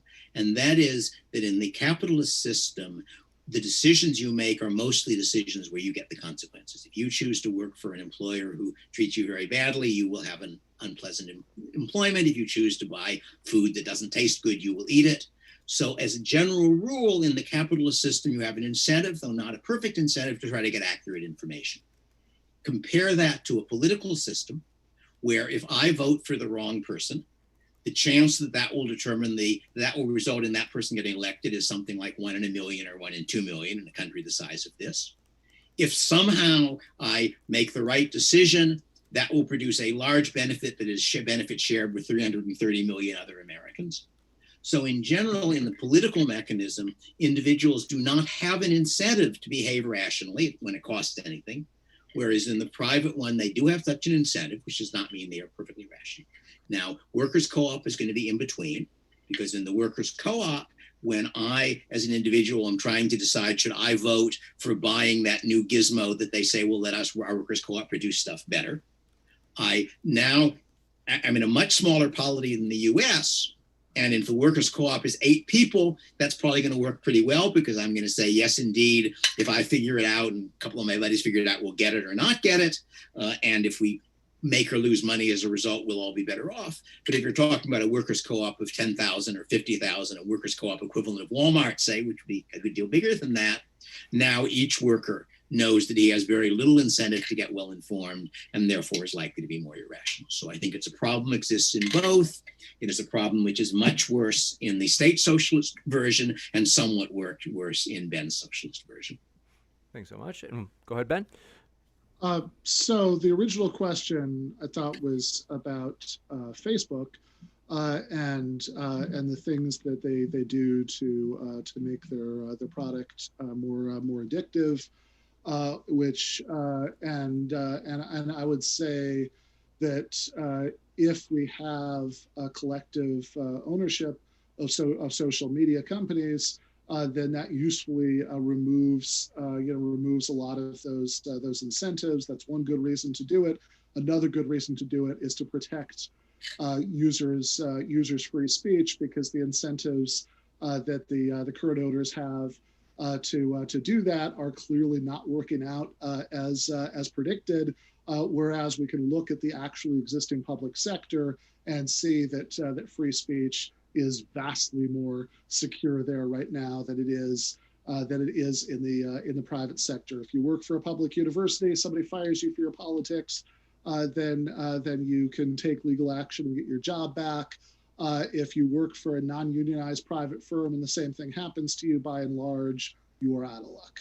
But if somebody doesn't hire you for your politics, you have no recourse in practice. And that is a normal situation in both the private and the public universities, I am afraid. But well, there is a germ of truth to that. I mean, there is a reason why economics departments tend to exclude people, who have socialist views, because they do widely. Abel Lerner, when I met Abel Lerner, he was an employee of a university. I don't remember if it was private or public. I was giving a talk on my first paper, and he made a very intelligent point, and I later discovered that was Abel Lerner. So a economist who actually is a good economist, which Lerner was, although I disagree with his politics, can indeed get a job. And I think you will find that it is that on the whole, academic departments shift way left of the population in general, not as far left as you would think they should, because you're in favor of truth, and farther left than I think they should, because I'm in favor of truth, and we happen to have a small disagreement on what's true. Well, that is one. I don't think that establishes that it's not a problem. We will jump to the next one from Dear Will, thank you for your question. Says Dr. Burgess, as someone else who lived in South Korea for 13 years, how is an optional insurance savings account for preventative care funded by worker and business a socialist system? The money paid in belongs to the person. It sounds like their 13 years in Korea were before it adopted its current system. I'd be very curious about the dates there. Korea right now, I know it's a relatively recent development. I think in the 90s, maybe even later. But Korea in the time that I lived there has national health insurance that every single person gets, not only citizens but people there on work visas. In fact, people there, like my wife was at the time, on non-work visas, still get a national health insurance number. So I think the questioner's information is out of date. Is the health care, in fact, provided by the government, or is it only insurance that's provided by the government? Insurance is provided by the government. There may be nationalized hospitals. There may be a mixture, but it's certainly not all nationalized hospitals. There are definitely private hospitals in Korea. Because I think it's the case in general, Izzy. I think England and Canada are exceptions, but I think that most of the systems that are thought of as having government health care, the health care is largely, though not entirely, private, but there is some version of health insurance which covers some but not all things, depending on the country. I mean, it varies. It varies wildly. You have certainly Scandinavian countries, for example, where you have there are some private hospitals, but the vast majority of hospitals are publicly owned, and even in some countries where you do have private hospitals, if the government is footing the bill, and those hospitals are nonprofits, it's a very different kind of situation than in the United States, where it's normal for a hospital to be owned by a bank. I think actually my guess is that a majority of hospitals here are also nonprofitable, certainly not all of them, but that would be an empirical question we would have to settle, which I don't know. Well, let's take another question. Jump in from Gartham. Thanks for your question. Says, as a machinist who has worked with robots, there's benefits to new automation. It makes processes efficient for a large population, reduces physical stress, and creates a higher skill of labor for better pay. No threat here. I think that's for you, Ben. Yeah. So, I mean, if the claim is just that automation has winners, then uncontroversial. That there are lots of people for whom it has benefits. It's certainly not that's certainly not exclusively the case that there are winners. There are also, under the current system at least, lots of losers. An argument that futurists will often have with each other is whether, as even plenty of very libertarian Silicon Valley types believe, you're going to get long-term structural unemployment caused by automation in the future, or whether, as many people who dispute this think, that it's as some work that's done by humans is automated away, new things always open up, and it always balances out in the end. And all I would say about it is, whoever you think is right in that empirical argument, right, whoever's predictions you think are right, it's still the case that you have a problem that when the machines are privately owned, you have this incentive to say, oh great, we can hire we can have fewer employees, we can get rid of a lot of them, or reduce our labor costs in other ways, like making people cut down part-time. Whereas the hope would be that in an economy where workers' control was predominant, that it could be that it could be handled in other ways. Also, I would just point out that whoever you think is right, this problem exists because either you're going to get the worst thing, which would be long-term unemployment. So under capitalism, the best you can hope for is the modern equivalent of Roman bread rations in the form of yang bucks or something, or you can have, or at best, new stuff opens up, but you still have a lot of dislocation and misery in between. You bet. Thank you very much. And then next up, we're a Wait a little. minute. I wanted to comment on that question too, because the problem is that under Ben's system, there are still going to be losers, because there are going to be some workers' co-ops which are specialized in producing a particular kind of good. They are specialized in producing the tools for hand production of things that are now being done by robots. So that in his system, if I understand it, because it's not a straight state socialist system where everything is a pool that the government distributes. It's a system, if I understand it correctly, in which each workers' co-op is supported by what it sells its goods for to consumers. I think that's what he's describing. And if it turns out that some workers' co-ops now adopt the new technology, and the result of that new technology is that other workers' co-ops find there are no customers for what they were producing, then you are again going to have losers as well as winners. That's a case in either case. Yeah, the question is whether you're going to have as many losers or whether with a different system, with a different structure, you could have vastly fewer. I'm certainly not going to argue that it's going to be all, sunshine and unicorns and nothing bad is ever going to happen as a result of technological change. I would argue that you're going to have many more losers because I think your system is much less flexible, but that would be a long argument. That is to say that the workers' co-op is going to be less willing to release workers who would then go to others' workers' co-ops, in part because when workers' co-ops leave, they lose their share ownership of the capital assets of that co-op. But that would be another long argument. We will jump to this next one from Brenton Langle. Thanks for your question. Brenton says, in libertarian socialism, there are no legal codes preventing capitalist models, but you likely won't find anyone willing to work for exploitative wages. Read David Graeber's parable of the divided aisle. I don't know what exploitative wages mean, but I have no objection to a system in which people choose to organize themselves in workers' co-ops. I do object to their saying everything anybody's done before now belongs to us and gets confiscated. But as far as I can tell, part of the attraction of a market is that it is open to everything from the pure market form of individuals contracting with each other, all the way up to the hierarchical structure of something like Walmart, and all the way up or down or sideways or something to a workers' co-op. Those are all consistent, but they're consistent under rules in which if you want to get money from people, you've got to offer them something they're willing to pay you for. And if you want to get workers to work for you, you've got to offer them better terms than anybody else does. Gotcha. And thanks for your question. This one coming in from Huckleberry. I would just momentarily here say once again, I think the question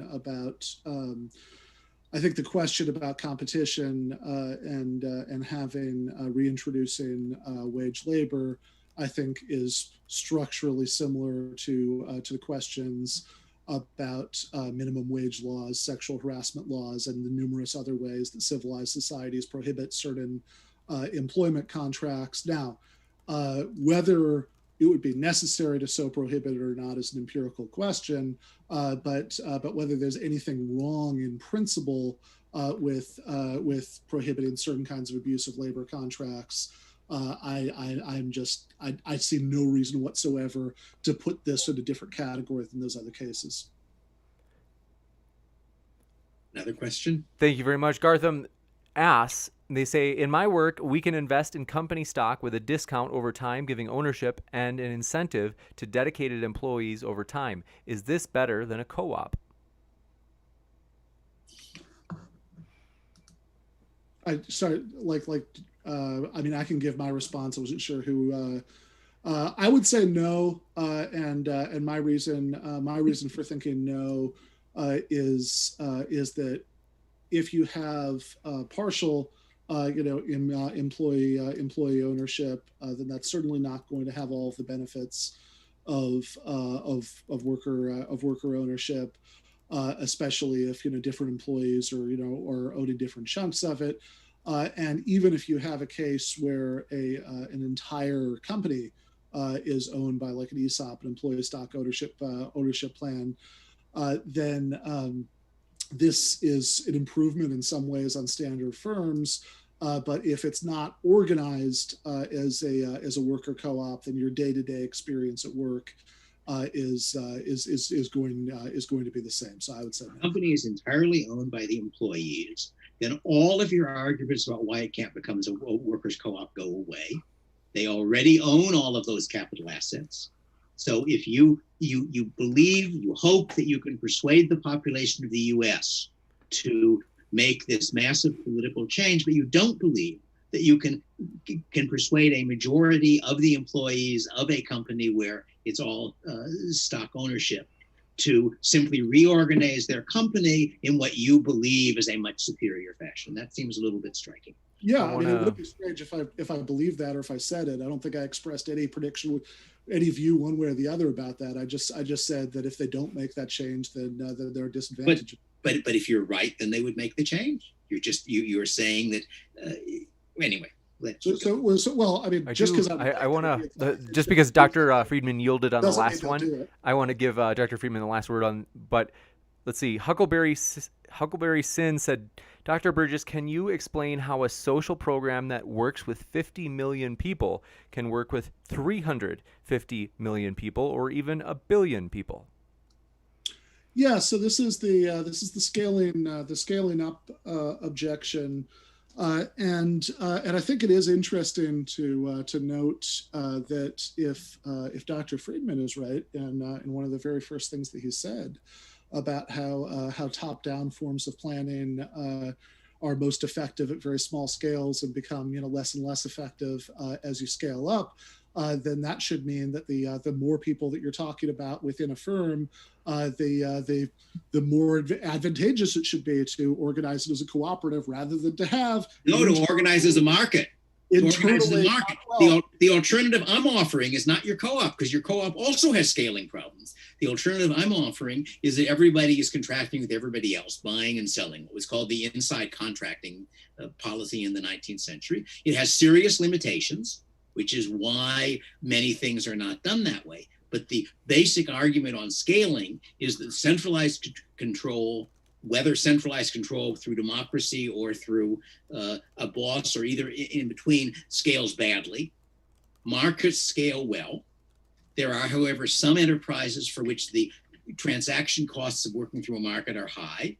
And for those enterprises, you build up the hierarchical system until you reach the point where it is now where the inefficiency of additional hierarchy balances the inefficiency of the costs of doing it on the market. That's Coase's theory of the firm. You should read it. It's a good article. If you think that internal markets within firms are a good idea, I would recommend looking into the history of Sears. Gotcha. And I also recommend, folks, I'm not talking about internal markets. I'm talking about the situation where the firm can either make its own tires for its cars or buy tires. Also want to recommend you check out the links of our guests, folks, which are in the description. We've got just a few more questions. We cannot take any more questions because we really want to wrap this up quickly. So this one coming in from, appreciate it, THFC Rants says, for the question on Korean health insurance, they said, not correct, Dr. Burgis. As of today, 99% of Korean hospitals are private. If you don't pay into your account, you get zero care. The care only covers outpatient services and small inpatient systems. It also only covers 1% of care. So let me just see. So I heard two claims there, one of which was relevant, and another one of which was irrelevant. So one of which was about the hospitals being private, which is a separate question from whether the insurance is private or not. So I know. I know that it is a much more centralized and consolidated national health insurance system. So I see here in 2000, the National Health Insurance Service, NAHS, was founded to combine all health insurances into a single national health insurer. As to the the funding mechanism for that, then that it's possible that I stand corrected there. But I do know that even if you were in Korea on a non-work visa, you're automatically assigned an insurance number within that national health insurance system. Gotcha. And this one from William says, Dr. Burgis, last question of the night. And they say, Dr. Burgis, how do you protect the rights of the minority in your economic system? If there are none, how is this moral? Well, I'm not sure which minorities we're concerned with here. So if the majorities that we're concerned with are racial minorities or religious or ethnic minorities, then I would argue that the track record of capitalism in correcting historical inequities, facing those groups is very, very bad. And that any move towards increased society-wide economic inequality would be very helpful there. If the concern is like ideological minorities, somebody being snuffed out, I think that given that anybody can found a worker-controlled firm that they want to, as they convince other people to go in on them with it.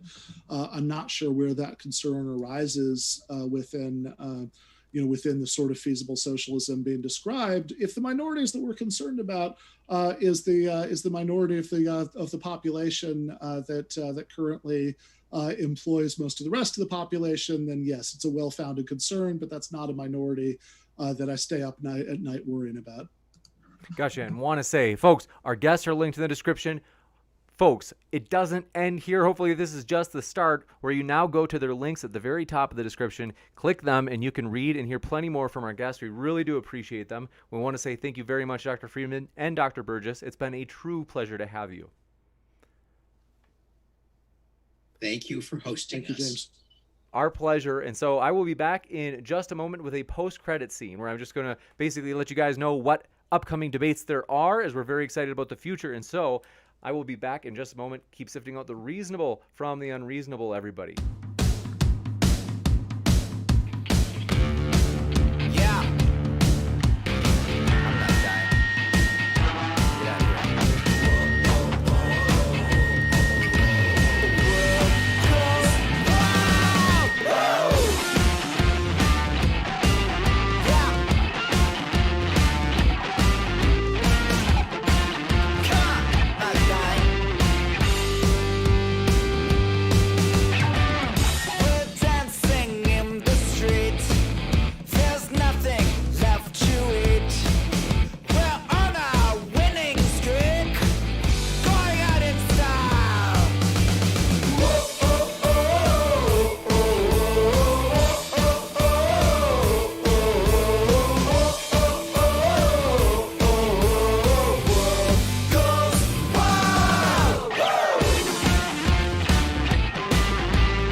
Thanks so much, everybody. Huge thank you to our guests it's such an understatement to say we appreciate our guests. We really do. We love their.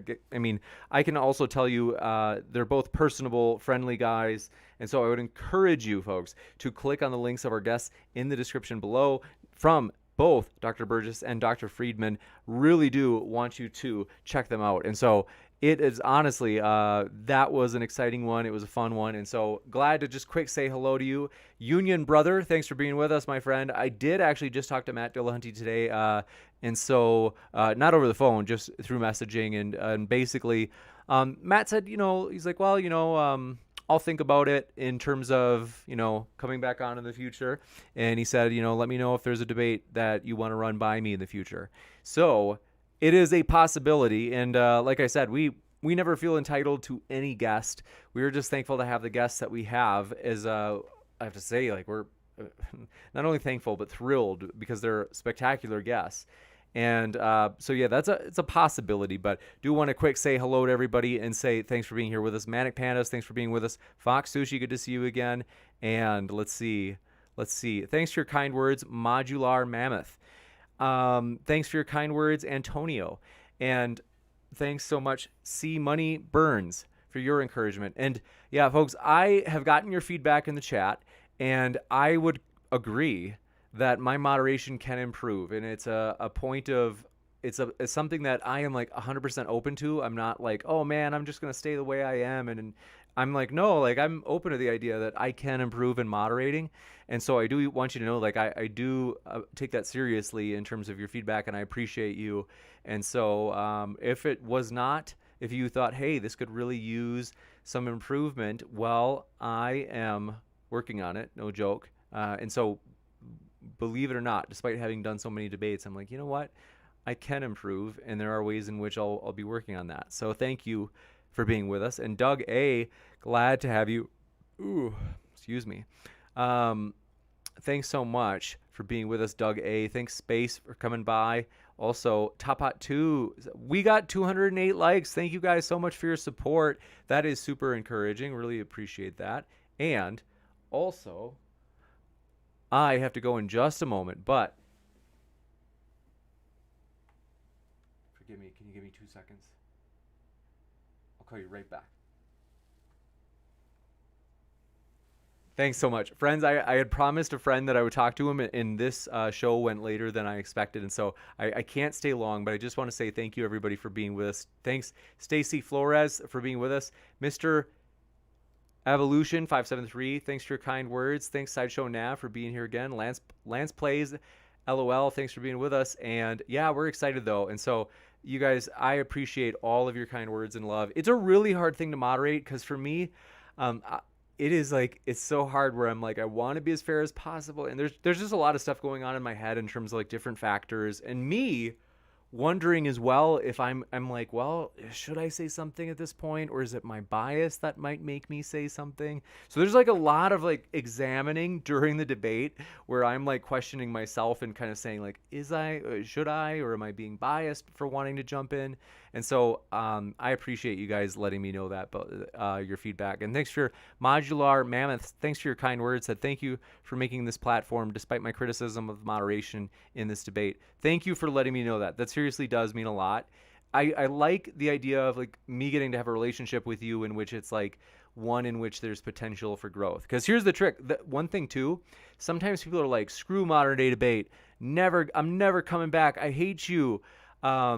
And I'm like, well, but how, like, if you wanted me to change and now you're just like leaving forever, like I'm open to taking your feedback and changing. But if you're going to be like, screw you, James, I'm leaving forever. It's like, well, how can you like, well, first, I mean, in a way, it's like, well, if I feel like I already lost you, it's like, well, then why, it's like, well, they left anyway. Like, why should I try? Like, but the other thing is, it's like, if you're willing to stay and just like, let me know, that feedback is helpful.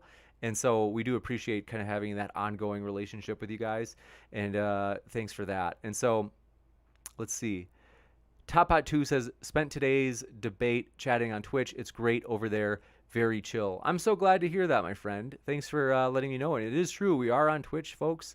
And yeah, we rarely we don't even have it on screen anymore. Oh, well, we have the bottom, the ticker there. But we are on Patreon, guys, as we appreciate your guys' support on Patreon. Let me see if I can find it. Yeah, so I will throw that in the description. We do appreciate your support.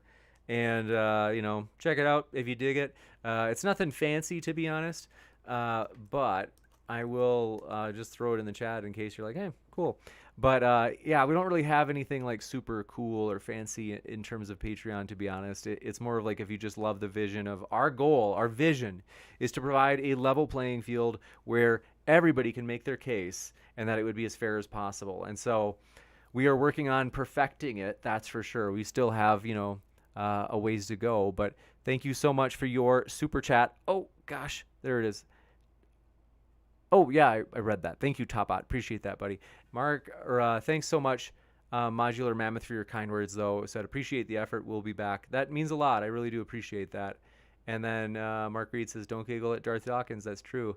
Thanks, THFC Rants. Will Stewart says, "I don't think it was your fault. There were 3 times as many people in the live chat that night as normal. Lots of new faces, and I don't care about the rules of discourse." Thanks for your kind words. I appreciate it. And yeah, we've got room to grow, and so we will, I promise. And thanks for your kind words, though, and your support. And they said, if you feel bad about muting one person, implement a global mute rule. Yeah, you're right. I can communicate. I think one thing is if I communicate to debaters beforehand, like, hey, do me a favor, try to be as short and pithy during the, communicate expectations up front. And so, Slideshow Nav, oh boy, you're right. There, honestly, when you see this Friday's guest, you may be triggered. I don't know, but we're excited. It's going to be a lot of fun. And so, thanks for your kind words, Squatch Talk. And then, thanks, Modular Mammoth, for saying that. Yeah, it is for me. Like, I do take it seriously. Where I am, I'm very, what's the word I'm looking for? I'm open. I don't like it when I meet people who are like, I'm not biased about this. Like, I'm new. Like, I'm as unbiased as it gets. And I'm like, you're as cringe as it gets. The reason I say that is because in psychology, there's just so much empirical data that we have real biases, hindsight bias, confirmation bias. So we have all sorts of biases. And fundamental attribution error is kind of we could say another type of bias in which conveniently leads us to not believe we have biases. So it's funny that that's the way life is. But thanks for your patience, guys. And but yeah, let's see. Jamie Russell, good to see you. He said, "Are you a dualist?" I'm not sure. There was I've got to read about hylomorphic dualism. I think that's what it was called.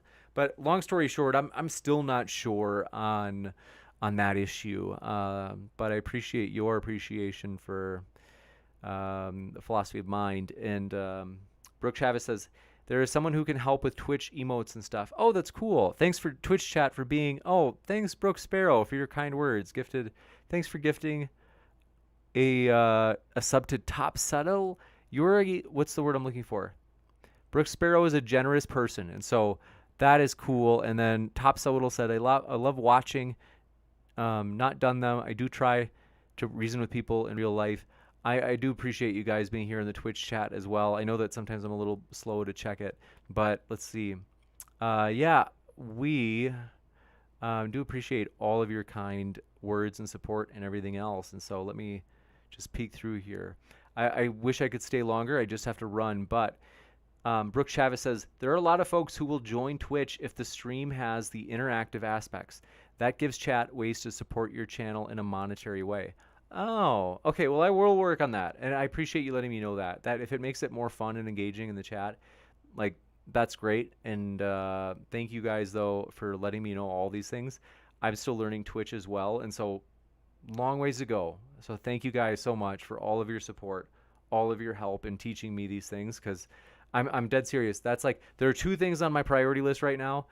And also someone just reached out today and they said, hey, I'd be willing to help with your graphics and stuff. And I was like, that'd be awesome, because that's something, again, I don't really have a lot of experience at. I think my biggest experience thing is that I used to debate myself, and then I've got a couple of master's degrees, philosophy and psychology and stuff. And then I just enjoy it. I don't know. I mean, that maybe counts for something in that it's at least consistent. We're here often.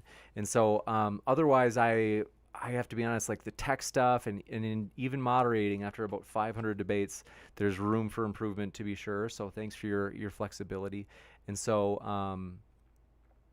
yeah, I just appreciate you guys. So thank you for that feedback. Thanks all for your love and support. Seriously, I appreciate you guys. You guys make this fun. You guys cheer me up when I have a bad day.